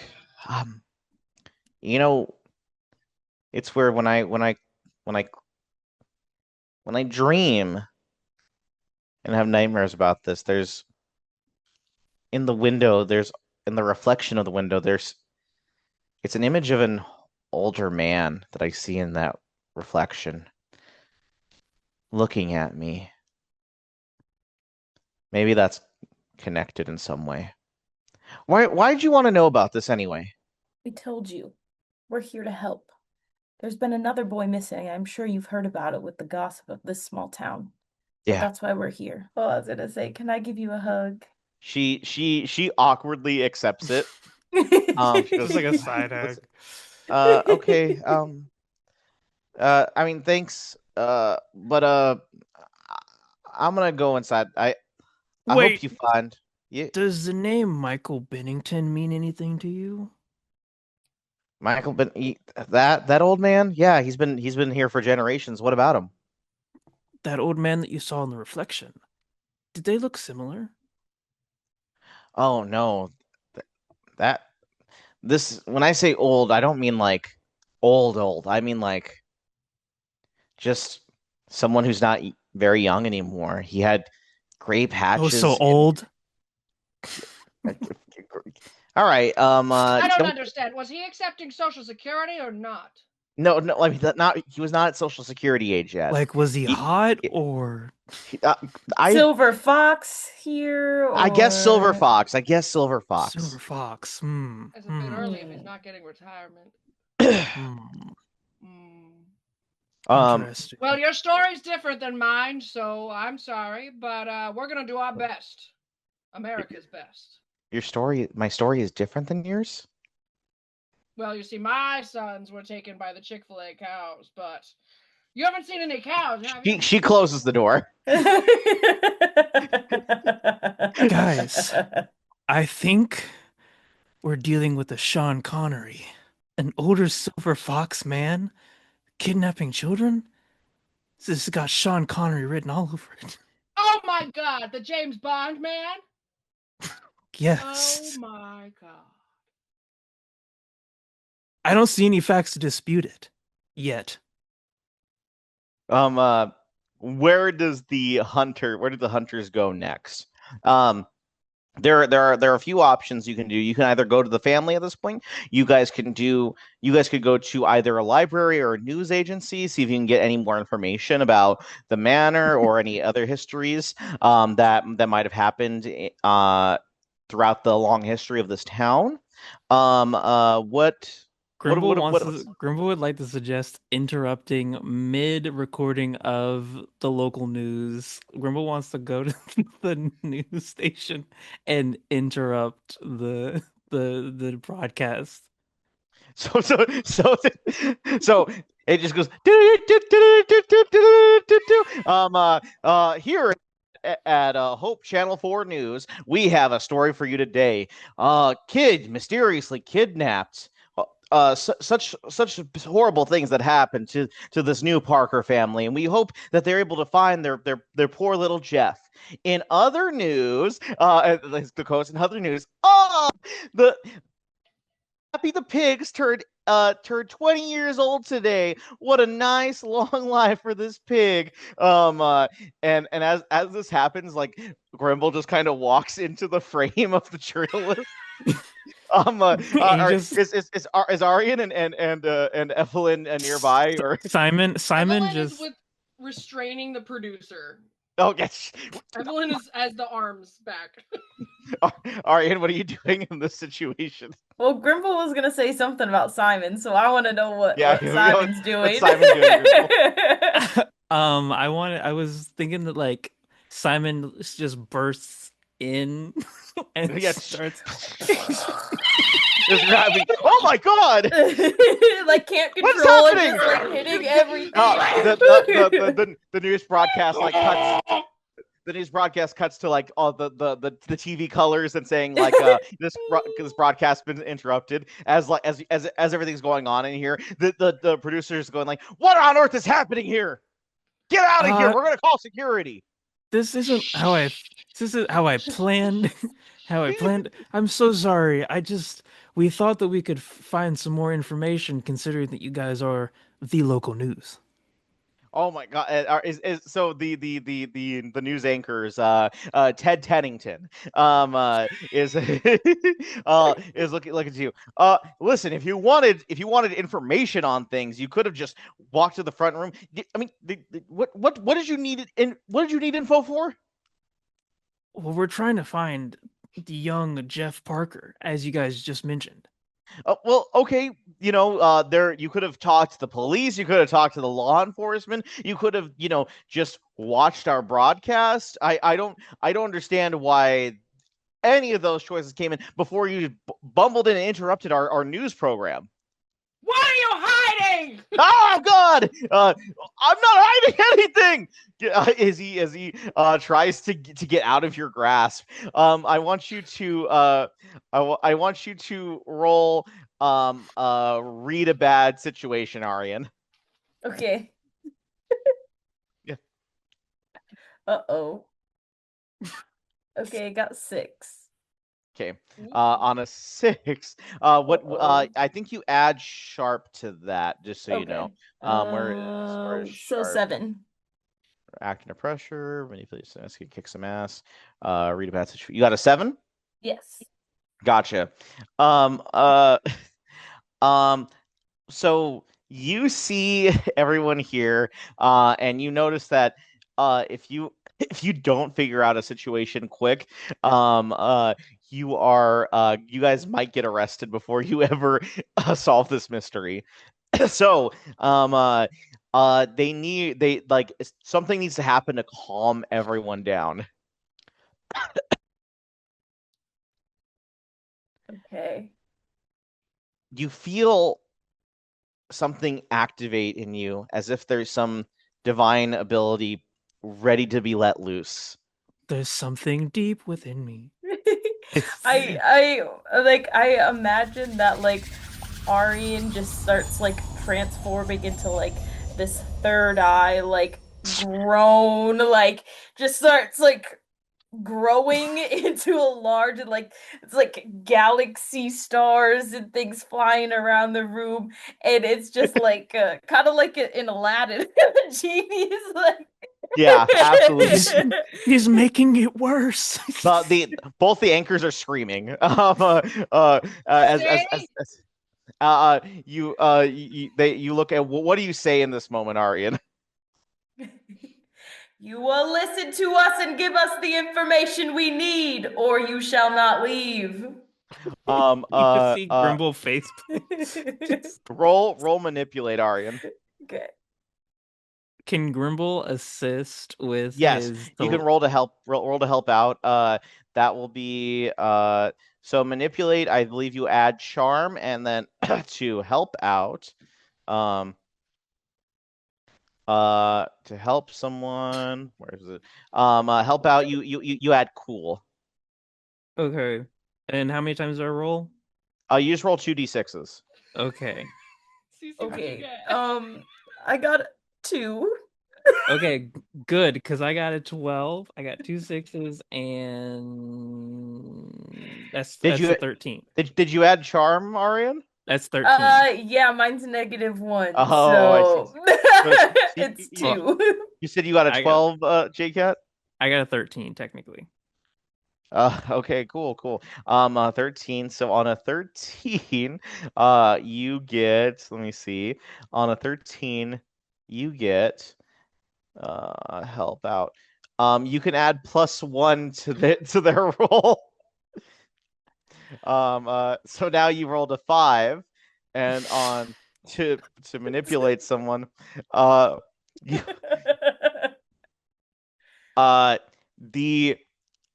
the 2 co-anchors scream and run out.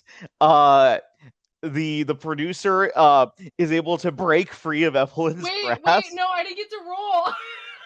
Evelyn wants to sing a lullaby. You know what? Roll to act under pressure, Evelyn. I'll allow that. Roll to She's act gonna, under pressure. Just like it's like in his ear.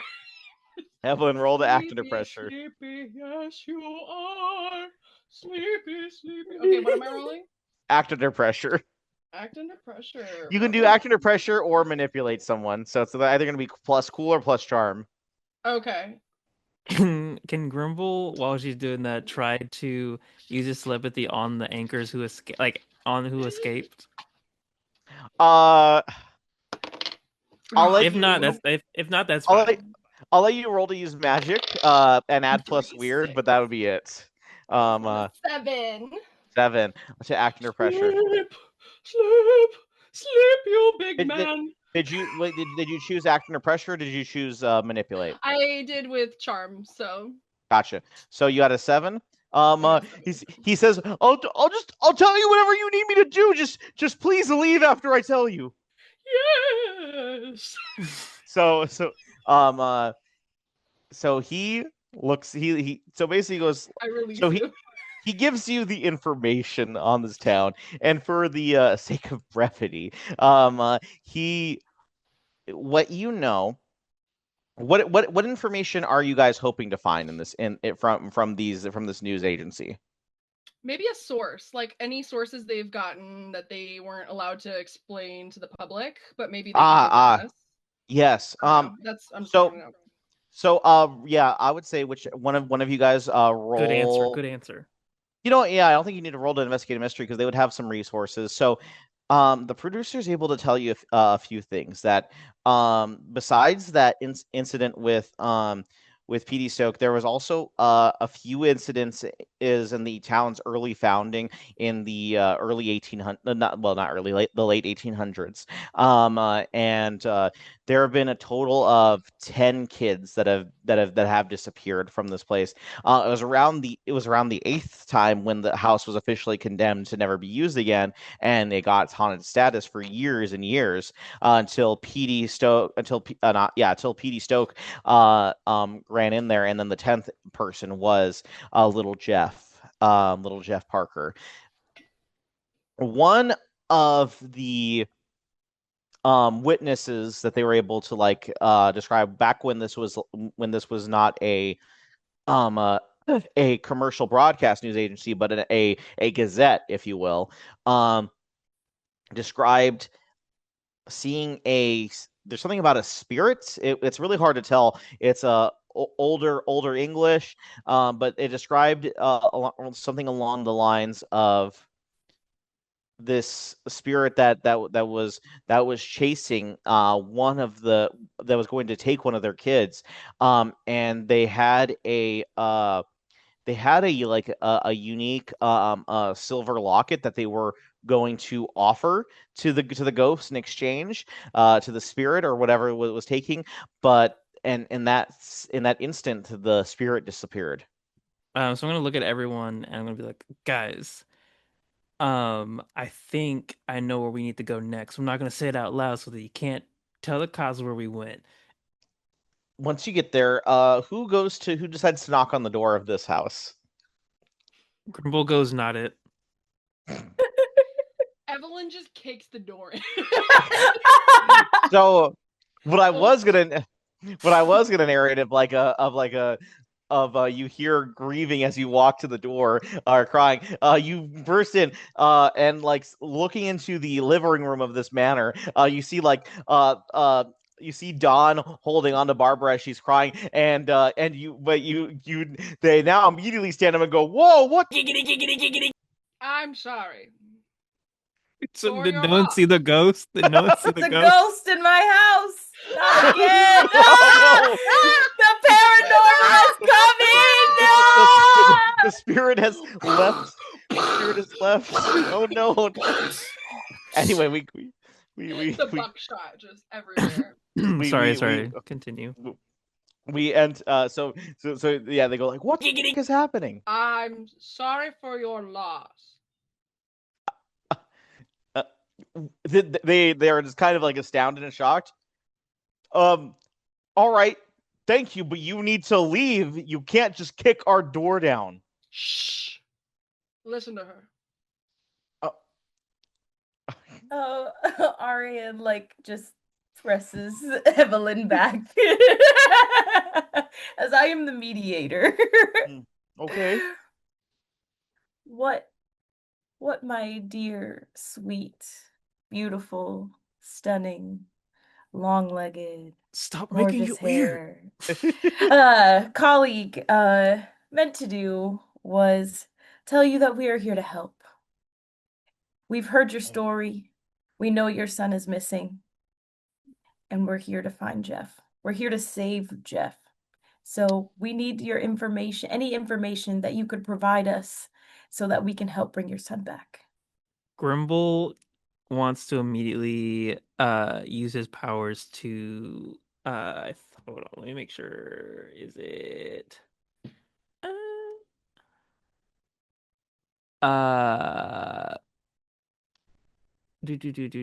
use the sight again. Okay. To look for spirits? Yes. Oh wait, can Grimble can I use do you have a bathroom? Okay, first we're gonna have Aryan roll to manipulate some. Okay, Right, go I was ahead, gonna go say, ahead. wait a second. We need I'm to... sorry. My bad, my Like, bad. can we let them let us in the house? Yeah, roll to manipulate someone. It's plus charm. Oh. Mhm. Okay, I got an 8. Okay. So on a 7 through 9, they'll do it, but only if you do something for them right now to show that you mean it. Mm. It has to be you, Aryan. What do can they you do to want? they want their son. They want to believe They want their that you're son here back. to they want their- Okay. Can I Yeah. like ET them with my hand to their brain and like bring like flashback memories to them of like the joy of Jeff running around and like The joy of Jeff. Roll to use magic. Yeah, roll plus weird. Okay. Damn it. I got 3. Anyone want to roll to help out? I think feel if you like it would be... actually, even if you both roll to help out, that would be a plus. So, help me, brother. Usually, she's good. So you go to We all have bad days. You roll to give them that. We're here for Jeff. You roll the My name's Jeff. You try to ET this image in their head. It shocks them and terrifies them. What the fuck are you? What was that? What did you do? Oh my god, you're like some kind of demon. You're some monster. Get out of my house.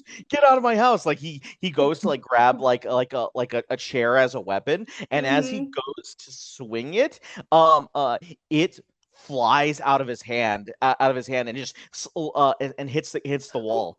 And then another chair rises to the air and it goes wall. It starts the furniture of this house starts rising and starts attacking people all over as you guys do this. Grimble, as you activate your sight, you see this long, tall spirit figure. It looks demonic looking. It Sean looks like Connery. It does not look. It does not look like Sean Connery. Trisha Paytas. This man has a very long, sharp chin, and his hair is long and greasy as it goes down his back. He has dark purple eyes, and his nails are dagger-like sharp. But as you can see, he is the one throwing these this furniture around it at your compatriots and this young couple.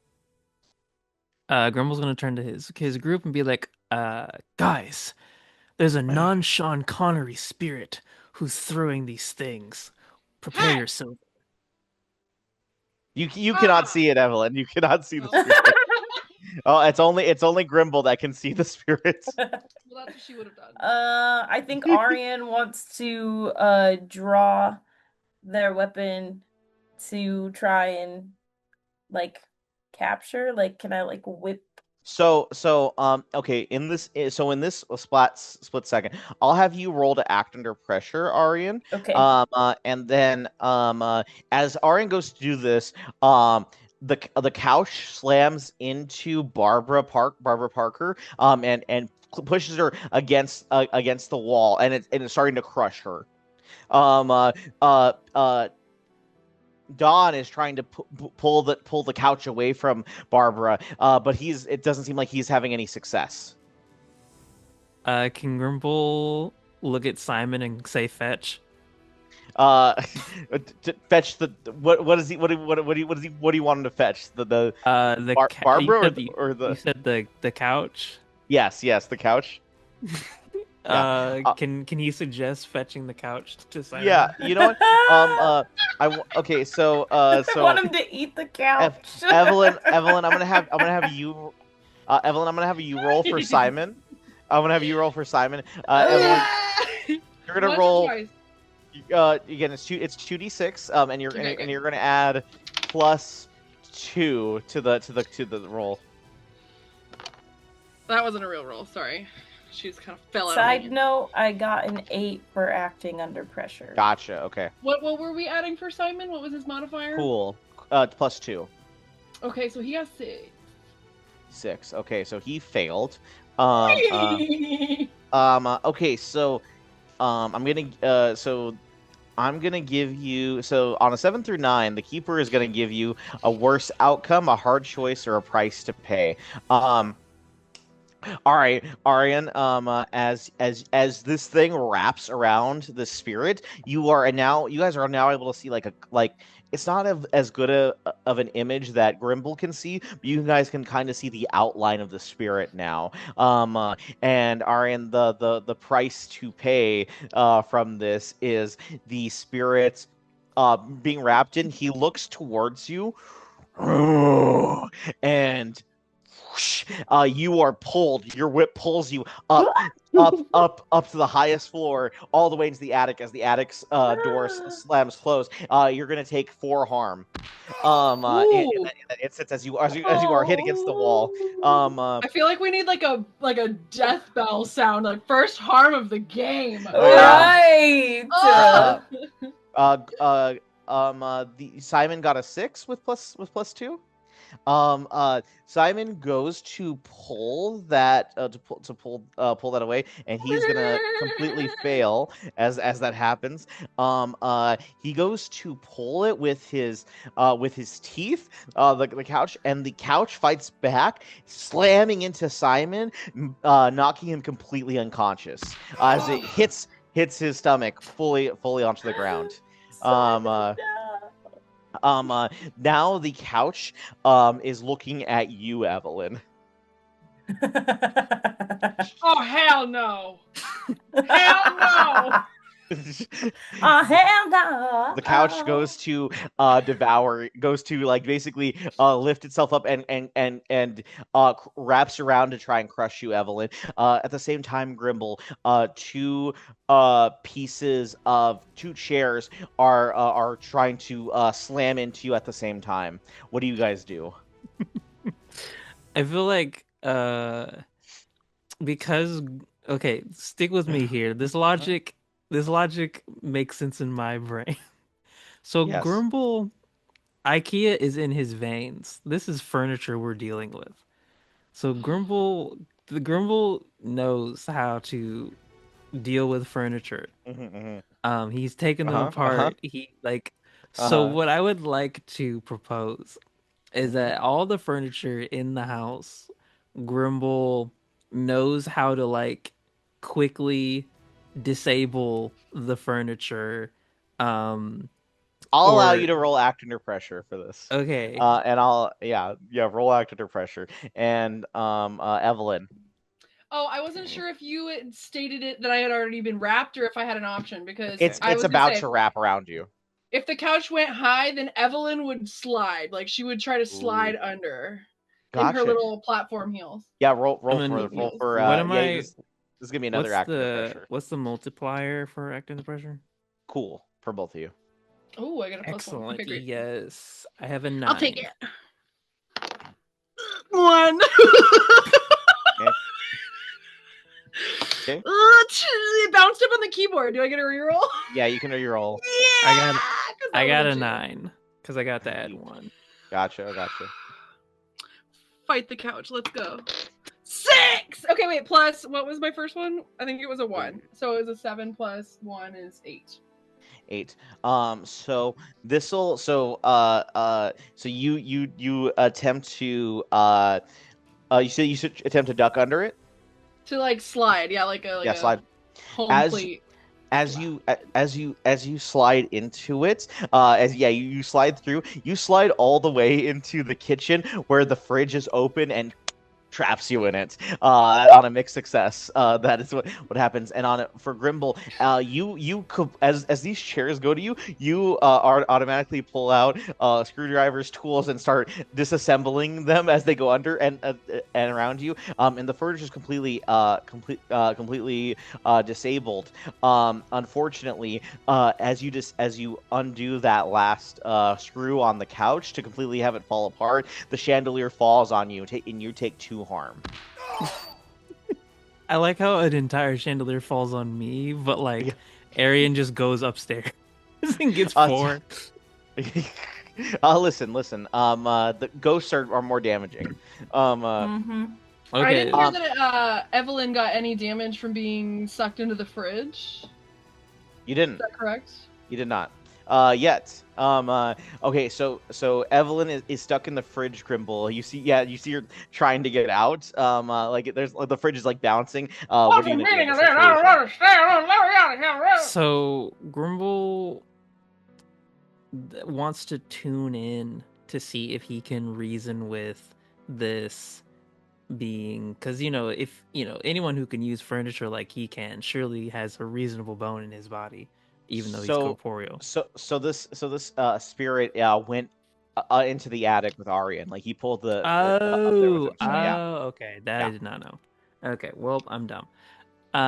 Okay, then I guess to the kitchen to save Evelyn. Yeah. So you are you gonna try and open the door? What are you gonna do? Again, I would like to rely on my IKEA. I see. To safely pull Evelyn out. I would say roll to read a bad situation. Okay. What's the multiplier for that? I think is sharp. Okay. I like to think that Grimble kicks the fridge before he tries to help me at all. Don't. But then it like hurts him and he's like, ow, my toe.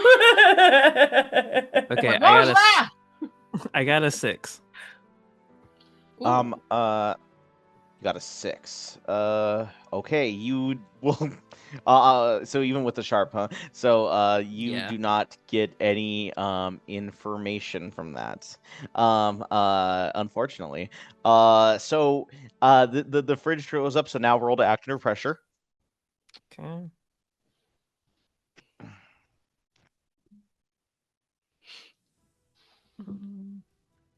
Got a 7.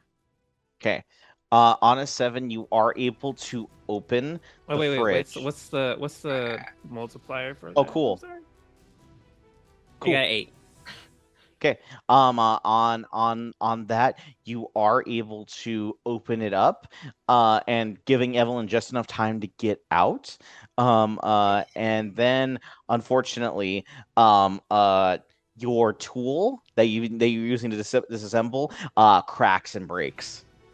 Yeah, that was expected. Yeah.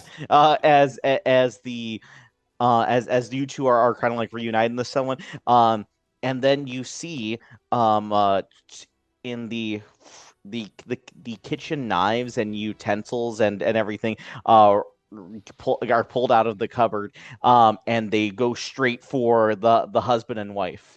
What do you guys do? It's like you guys are like literally seeing it midair being flown to them. Can I ask what's around us? Like other objects? There's a kitchen table, there's some kitchen chairs.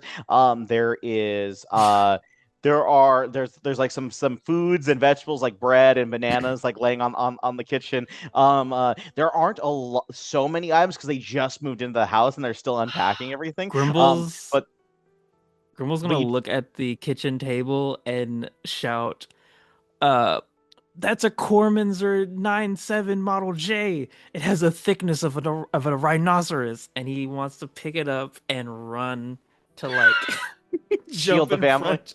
Yeah, roll to protect someone. Let's go. Okay. Come on, Grimble. That's my furniture is- hero. What is Um, My IKEA the modifier? hero. is that tough The or weird? protect someone that is tough. Okay. Well, it's -1, so let's see what happens. Ooh. Okay, so I got 6. Okay, let's see. Come on. Okay, that's 9 minus, so that's 8. Gotcha. On I use 8 total. Yes.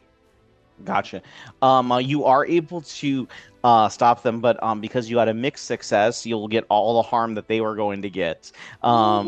Which is an additional 2 to their thing, as you are able to get most of the knives, and you grab you grab the table. You show Evelyn like hey, like of this cool action that you just did, and then Evelyn looks and Evelyn. No, you see- Grimble's gonna do the sand, the Star Wars, like just yeah. Evelyn, as he's doing that, you feel whatever good joy or moment that you feel in that instance, and then you see that one knife went right into Grimble's stomach. Just the slow motion, like, because it's too late. Okay. I actually can't, like. Oh, with that much harm, let me see how much. Okay, so once you guys get past 3 harm, you guys are in the unstable and dying situation. That's so cool. Yeah, so Grimble immediately falls to the ground as the rest of the furniture mysteriously stops moving around. Grimble is like, you see him dying in this instance. Evelyn, what do you do? Wow. So, but I don't see the spirit thing. I do see the spirit thing, or I don't see the spirit thing in the room.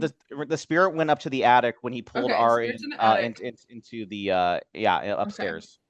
Yeah, I run to Grimble. I don't Yeah, I don't have anything on me to help him. You see in this instance the Dawn and Barbara kind of like go like, oh my god, I think we have a first aid kit. Where did we put it? And he pulls out this kit. I don't know how to use it. Yeah, Evelyn just goes for it. She starts taking supplies out, and she starts. Yeah. Let's roll. Let me see. I think this is gonna be act under pressure again. She doesn't take the knife out though. If anything, she tapes it in place. Okay. Roll to. Yeah, you're gonna roll to act under pressure. See, plus- JCAT's instant disappointment. 1.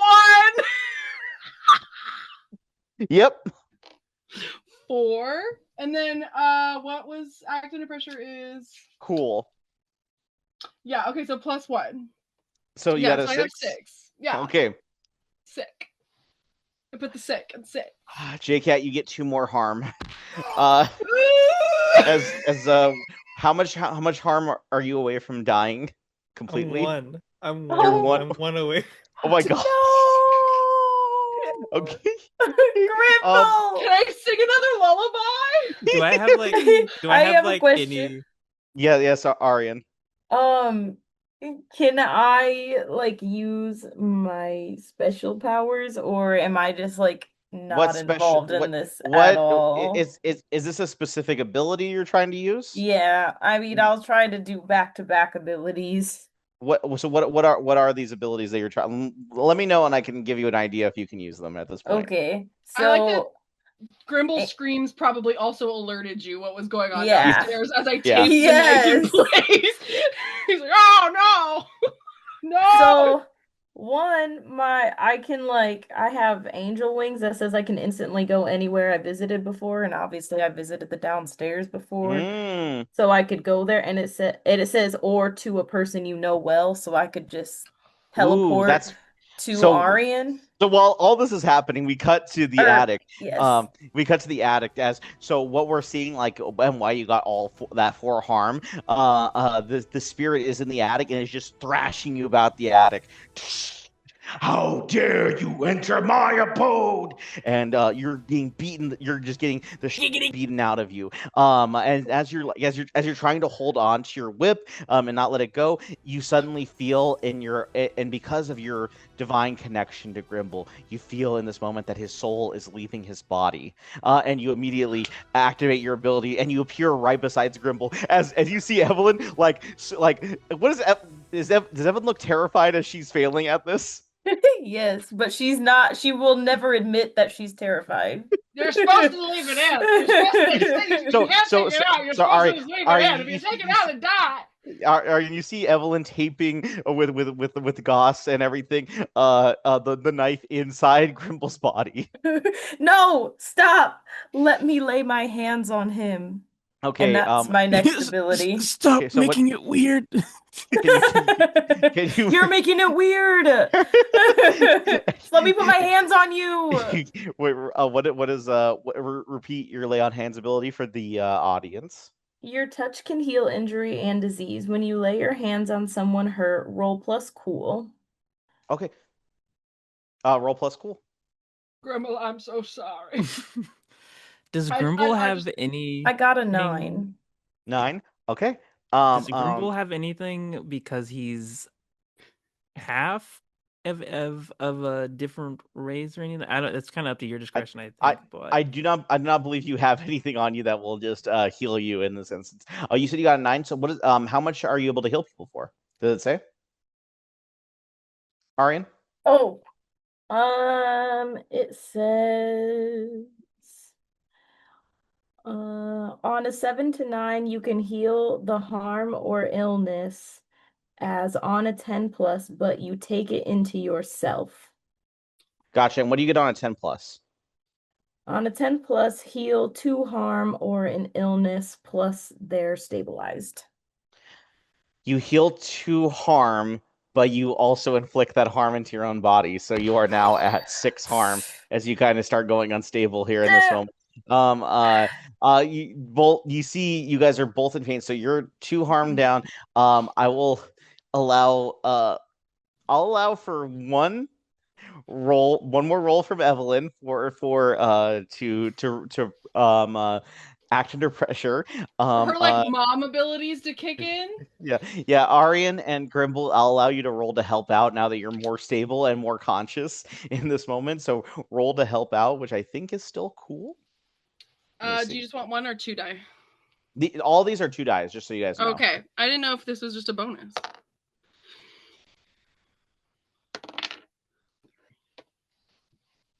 What did you 2 guys get for your help out? I got a 5. Okay. Arian? Oh, I was supposed to roll Yeah, 2? both of you, because now you guys aren't unconscious. You guys are helping. You're helping Evelyn help yourselves out. It was plus cool? Yes. Okay, I got 8. 8. So to help out, so that means you get +1 to your roll, Evelyn. So okay. That makes us a 7. Yes, on a 7, and even with the other 2 helping you to give you additional +1s, you'll okay. So on a 7, you are able to heal them for an additional 2. Heal them for an additional 2. But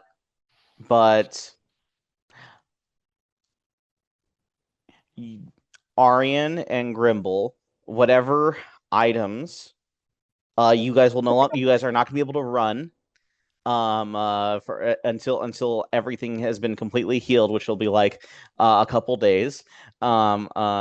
And any combat damage that you guys will do with any melee weapons is at the harm is negated by 1. So you guys are stable as much as you can be in this moment with this amount of harm. And the 2 go, all right, we believe you guys now. There's some type of spirit. So what do we do? How do we stop this? Grimble wants to try to tune in again. Okay. And this is the ability just to see the spirits. No, tune in is the literally like be in the mind of the entity, whatever entity or monster or Ah, creature it yeah. is. Can you read it out loud real quick? Yeah.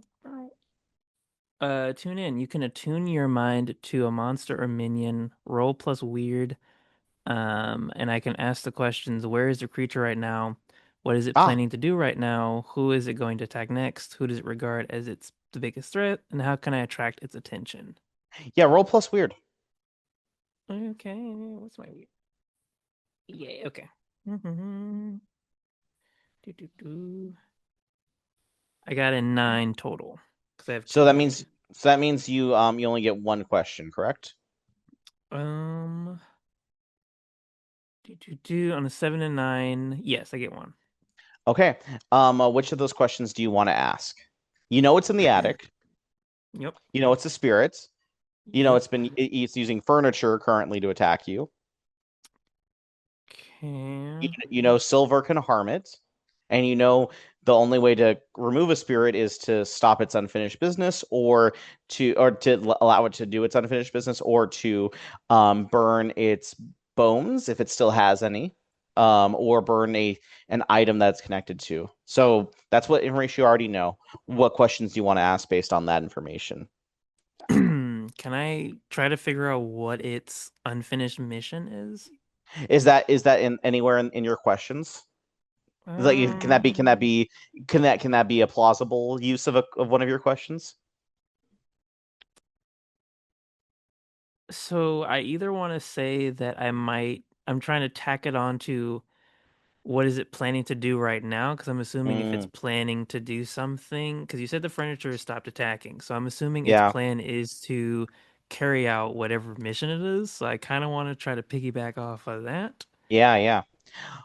You see, you connect to the spirit in the attic, Okay. and you immediately cut to nights uh in the late 1800s. I just Uh, open my mouth and I say, guys, don't worry, I'm having a flashback. he's dying. Oh, dying. uh, uh, you connect to a night in the late 1800s and you're seeing from this spirit's eyes when it was alive as it talks to these hooded figures and it offers him a item and it looks like pages from some type of Necronomicon, some type of dark tome and I it's swear, if and these hooded figures are cows, I'm gonna lose my mind. so Oh, you're gonna lose your mind, these really? these and it says it basically you just hear from it you must give us the souls of children, and you see different eras as he was attacking, kidnapping and killing children before he could give these figures whatever it wanted, the amount it wanted. The he was cornered by people in the town as he was set on fire in his basement. That these vigilantes tried to kill him for the harm he did to the children. As far as you know, his the body was burned in the basement. You don't know the status of his bones. Were they all burned, or did enough of the body get burned to kill him? And there might be some bones down there, perhaps. Uh, you also see in right now that in terms of what it needs to do next, he has all the souls that he needs now with this final child. And now on this night, he's going on all the souls that he's collected that he's been keeping connected to him for these decades upon decades upon decades. He is going to offer them to the spirits tonight.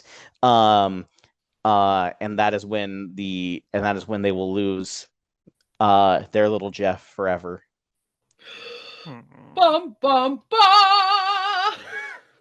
Okay, so I describe what I've seen to everyone, and then I look to the family members, the parents, um, and I ask if if they've seen anything weird in the basement.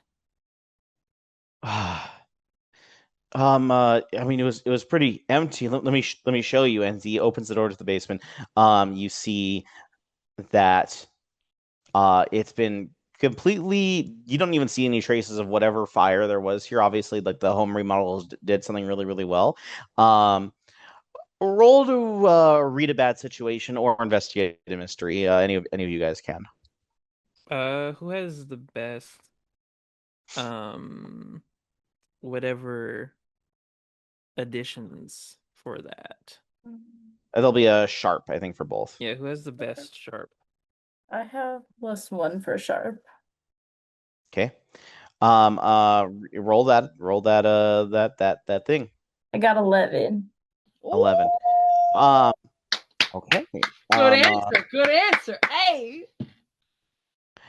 Okay. So with that being said, I'll give you the question to what is being concealed here. If anything did survive of his bones, it seems to have been the floor has been basically remodeled over. So if the bones were left on the previous floor or buried underneath the previous basement, you'll have to dig, and it's going to take you guys a couple of hours, maybe even until nightfall to find the bones under here. If you Even were to if I use magic? roll to use magic. I don't know that I have anything to help. All I have is the healing, the transportation one, and then my body and divine weapon always count as a weakness against the monsters you fight. Your unharmed attacks are to harm. Okay.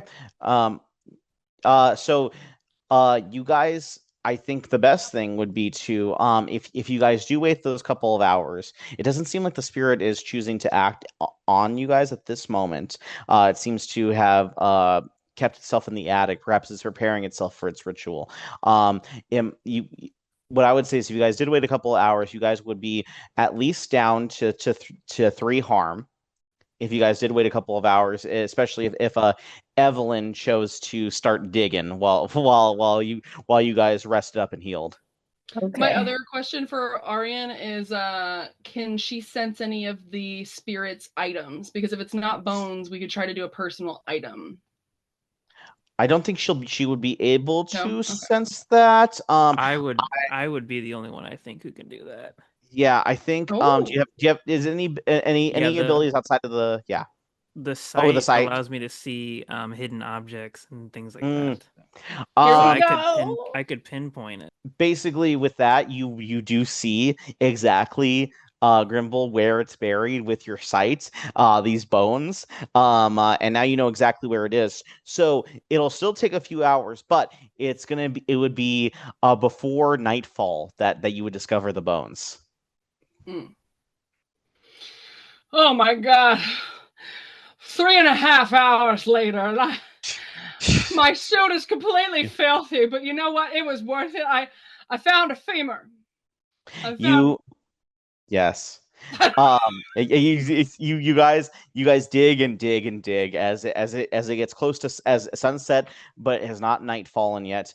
And you guys do find a pile of bones. Now you do know that what you need to do is spread some holy water on it, which you guys all have on you. And then after the holy water is poured on it, light it aflames. Who would go to do the actual lighting of the flame? I dug it up. I deserve it. So as you go to light up the flame, whoosh, the spirit appears in front of all 3 of you. Don't, please, I beg of you, do not do this.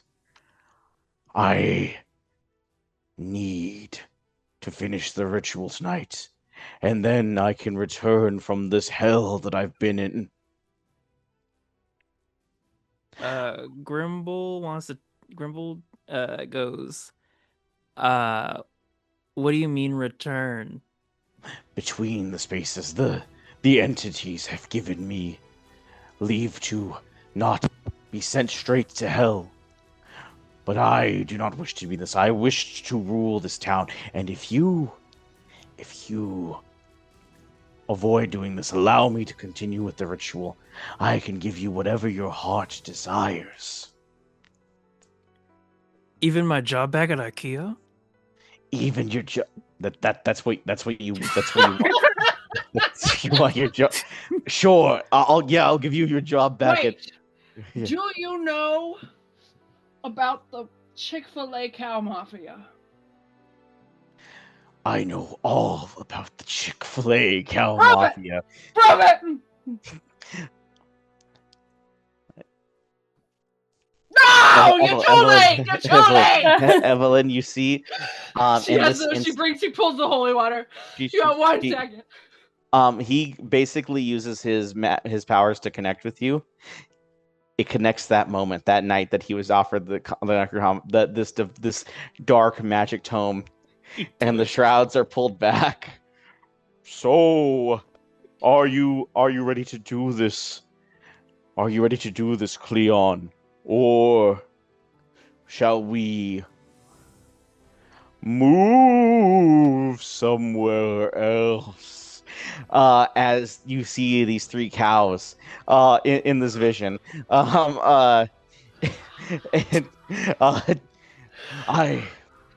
They were the ones that started me on this journey. And he looks to in this moment he's connected to the 3 of you. I can give you, Grimble, the powers to return to your mother, the elf in the winter forest, to finally get the answers you need. And Orion, I can make Grimble so powerful that she can finish your quest to right the world. Just let me give these souls. Let me finish this ritual. Quick question: is Simon awake? Simon has been healing up in the basement with you guys, and he is fully awoken. Okay.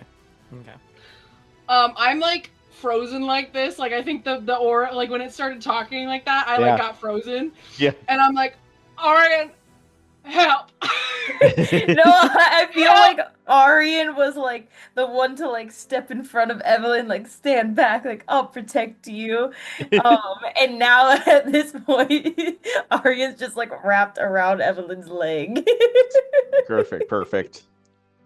Grimble gets a text message. I feel like this is like the moment. Yeah. Do you know what the text message says, or do you want me to give that to you? Well, so here's my brain has set up is that they're like in front of, so Arian's in front of Evelyn, who is like suffering right now, and I'm laid down next to the bones with the lighter, and Simon is near me with his butt aimed towards me, and I just want my brain, I just hear like like I hear like gurgling, like gas is building up inside me from all the stuff that he's eaten. So Grimble has the lighter. That's how I see it. Set.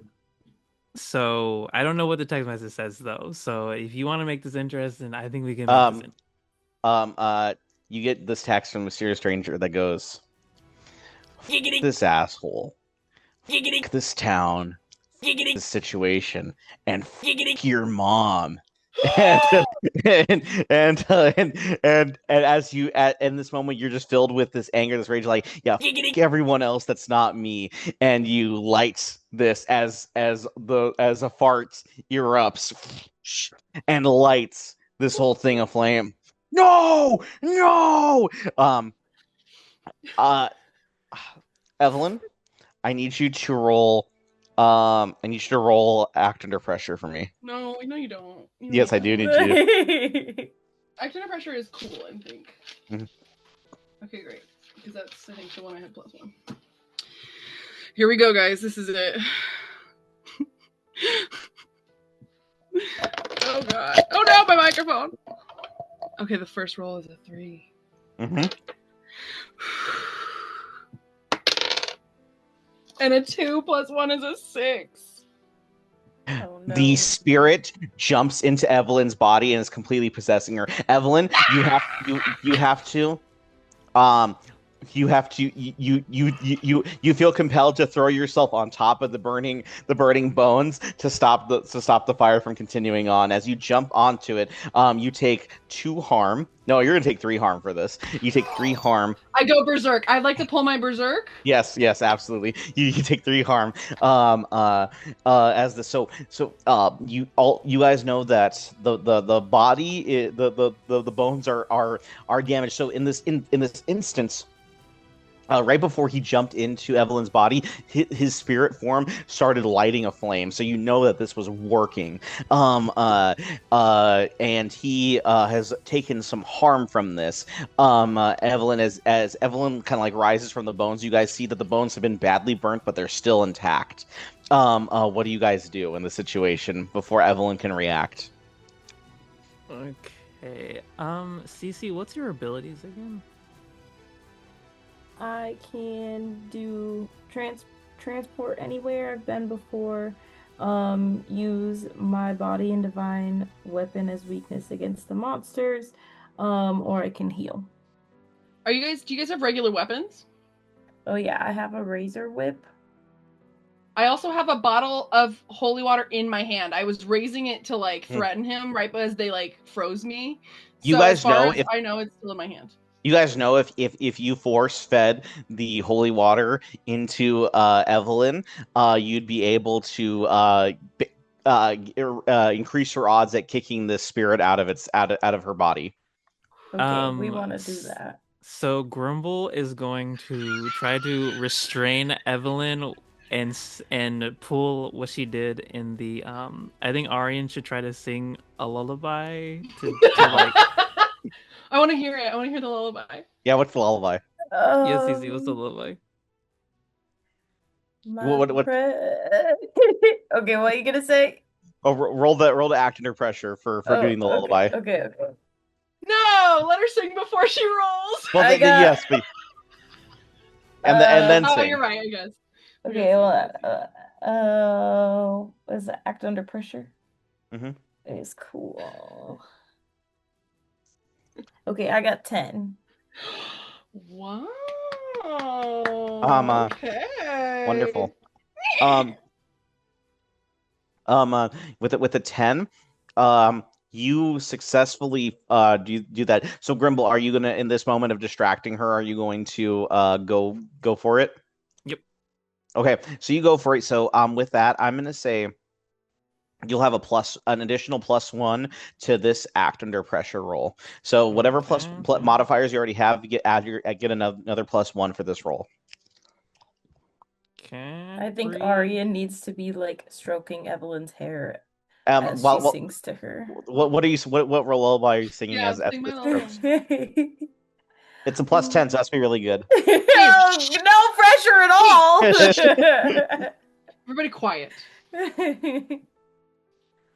My sweet, my baby, my beef loving girl that's slightly crazy. I love you, Evelyn.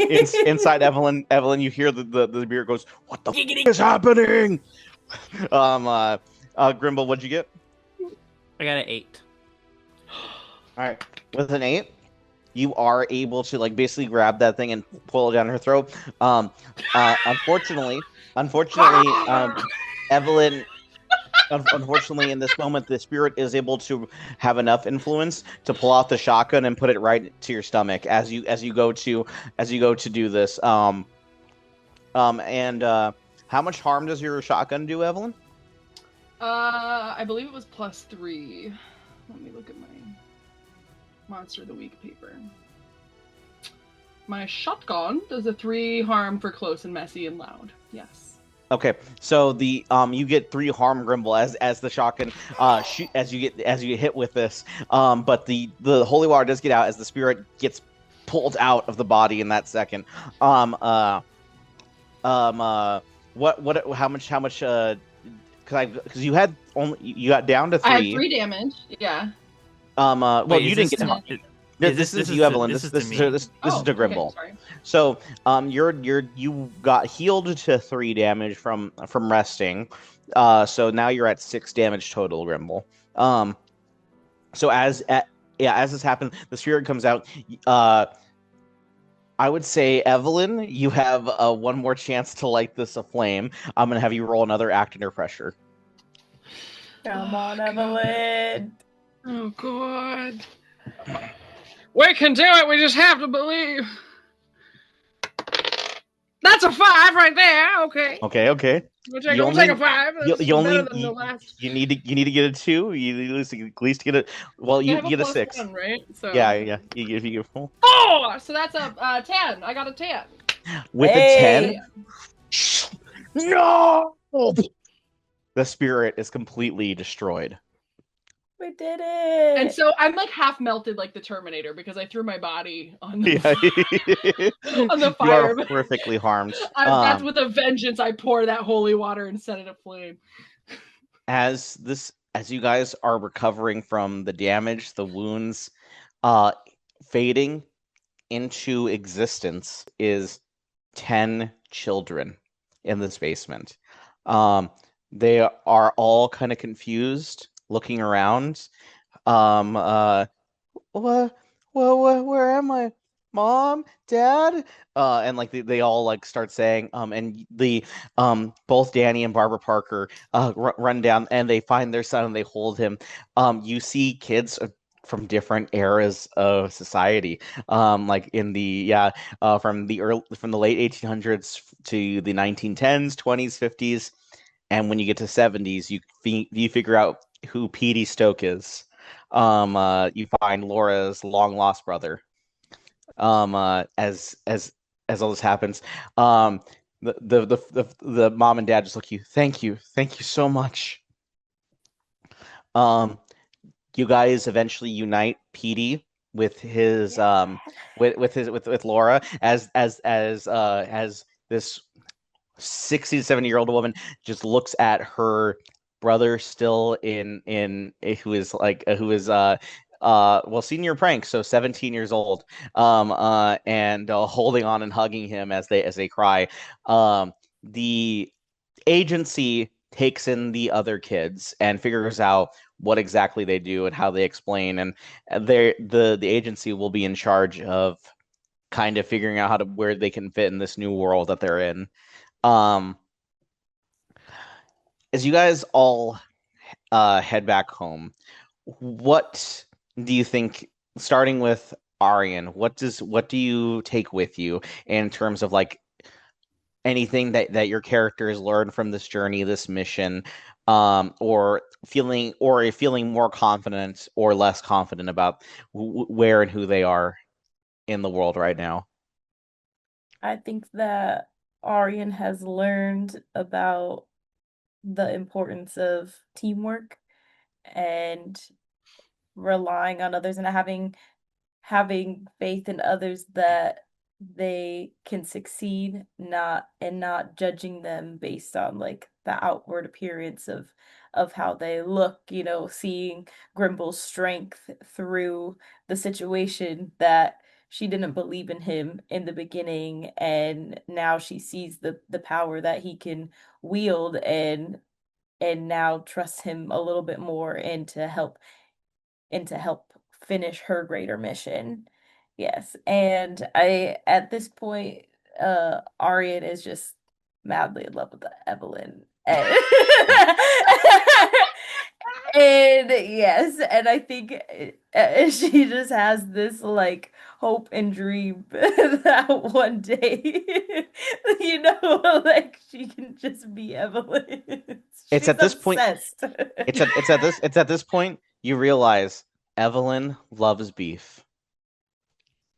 What? You realize I that get Evelyn it. loves beef. I get it. and that's your next, and if you go to her heart, you gotta get her some beef, some nice warm beef. Yes. Nice prime rib. Um, Wrapped in. Evelyn, Evelyn, what is your character taken with you? This person that was on a decades-long quest to finish his mission, never able to let it go. What does Evelyn feel in this moment as she returns home running? So wait, just like for Julia's clarification, was it actually cows? Like, was it? It was. Okay. It was I the wasn't sure if Chick-fil-A somebody made it cows. a joke, No, or if it that was canon. Okay, it great. was So yeah, Chick-fil-A. Evelyn does feel validated. She doesn't understand where her family plays part in this because they obviously did not show up in all this, but it just gives her a fire to continue to pursue the Chick-fil-A cow mafia. But also she did learn that, you know, she's never relied on anyone before and she's never had to. She was grateful that they had to rely on her, but also in the end, they saved her life. So Evelyn leaves this experience kind of having to cope with the idea that she's not as independent as she would like to be, which is very hard for her. But she looks forward to running for president, so look out for her campaign. Evelyn 2028. Hey. Grimble, Monsters in America. Let's go. as the mysterious stranger drives you home and drops you off, is there what does Grimble take with him? So, plot twist, Grimble has decided that he no longer wants to be Aryan's chosen one. He no longer wants to do any of this. He is going to take the advice of the phone call that he got. I mean, the text message that he got, and he's going to hop on that motorcycle with the stranger and head to the Winter Forest to ask some questions. He's going to forego talking to his dad. He's not going to tell him anything. He's going to let him believe his fantasy. But Grimble this experience has changed him because Grimble, I think, literally he was like one harm away from death. So he's now kind of like um he's a changed man hybrid, and he's going to now give in to these darker urges, and So he's gonna hop on that motorcycle, and they're gonna go to the winter forest. so we follow Grimble as he goes to the Winter Forest, deep inside, and you eventually see these massive wooden gates. And standing in front of it are two guards with ancient, like fantasy Middle Ages swords, daggers, and spears, like lined in front. And as the motorcycle approaches, they say, "Halt!" The mysterious stranger stops. Um, uh, and as you guys step off the motorcycle, what brings you here? And Grumble's gonna look them dead in the eyes, and he's gonna say, "Your prince demands an audience with the queen." And then he They all dabs. they look skeptical, and then they see the dab. He's done it. The ancient ritual that signals the sign of the prince. Open the gates. We must reunite the prince with the Winter Queen. And that is where we leave off if we ever come back to this adventure. Also, when I run for president, I did invite Ariane to be my vice president. I did. Good. Running mate. We did not get Simon's our elected. mascot. We do not get elected. I hope everyone here had some fun. Yes! Because I thought it was very cool. Some very cool moments. And I think this is gonna be this was very lovely. And if you ever want to play this game again, we will continue on and see what Grimble gets up to and how Aryan and Evelyn can factor into that story. I'm going to leave off and hand the control back to you, podcasters. Oh, Gabe, that was so much fun. Oh my gosh. Thank you so much for staying on your toes and putting up with all of our weird curveballs we threw at you, because I'm sure that some of that was not what Is there anything that you prepped for that like we didn't get to see because we just went the wrong path? Yes, but if we were ever to do this again, I don't want to spoil it for the audience. So I guess we'll see how well this performs, and so if it doesn't perform well, then we won't do it again, and it'll be the audience's fault. Yeah, you guys So- gotta beg for Yeah. it. Yeah. So. Yeah, and who knows? We might have some guests, or we might add some people. Who knows to the next time? So who knows? Ooh. I guess you'll have to listen to find out.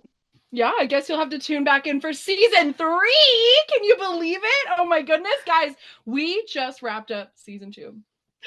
Woohoo! Oh my Oh, Gabe, you're muted again. Oh, not again. Thank you guys for letting me be part of your finale, is what I was trying to say. Thank Oh, you. we're thank so glad you. to have you. It's very fun. Made it special. And it ties it in. I mean, you were here first season and now you're here on our second season finale. Yes. It's so cool. Yeah.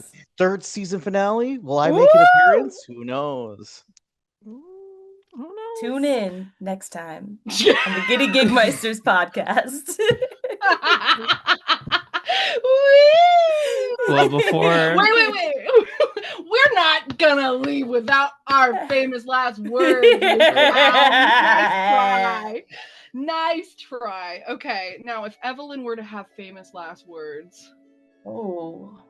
I think Evelyn, if Evelyn were to she had a slogan when she ran for state senate. And I'm blanking right now on what it was because I had one and now I'll do it. I think that was her slogan was shut up, I'll do it. I think that's what it was. It started with shut up. That's what Evelyn's famous last words, shut up, I'll do it.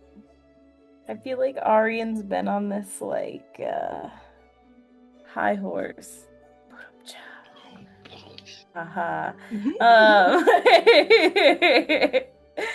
And I think Arian is at a point that they're appreciating the small things, appreciating the life that they were given, even though it's not the one they thought they were meant to have, and going on the adventures and things. So I think Arian would say, appreciate the small stuff and don't judge a book by its cover. Stop making it weird. That was great. It was funny. It was so funny when other people started saying it besides me. You're the one making it weird. Gabe, do you have any famous last words for us? So I think Cleon's last words as he's burning in hell is it burns. I think that'll be his because he killed children and sacrificed them. So I think he's going to hell. So we really need to hear Simon's last words, Julia. Yeah. To put it eloquently, we snaw, you snaw, I snaw, but most importantly, we snaw.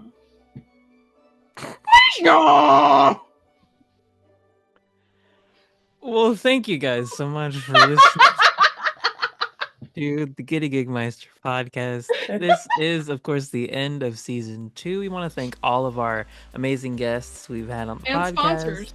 All of the sponsors who are non, and just all the listeners, all the supporters, all the fans, all the haters. We just want to thank you guys.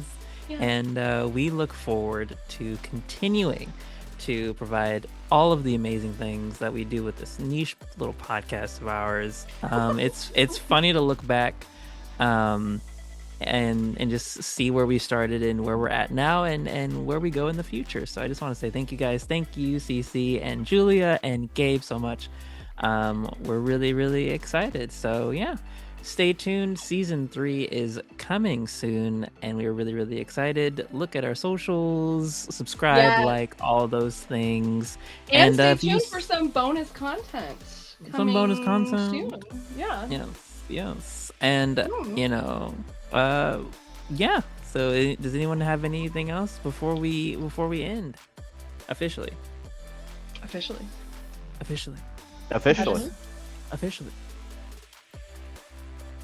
Giddy Giggers out. Giggity There we giggers! go. Ow! I was waiting. I was waiting for it. Many thanks for listening, travelers. What a grand adventure to conclude another whimsical season of the Giddy Gigmeisters podcast. Please salute ye socials with a like and subscribe to Conjure Season 3 and bonus content. This is Gabe, the ancient keeper, the keeper of mysteries, the keeper of secrets, and the keeper of monsters and adventures. And you're listening to the Giddy Gigmeister podcast. And now you're no longer listening to the Giddy Gigmeister podcast. I gave you both an intro and an outro. Thank you. Oh my goodness. Godspeed and giddy thee well.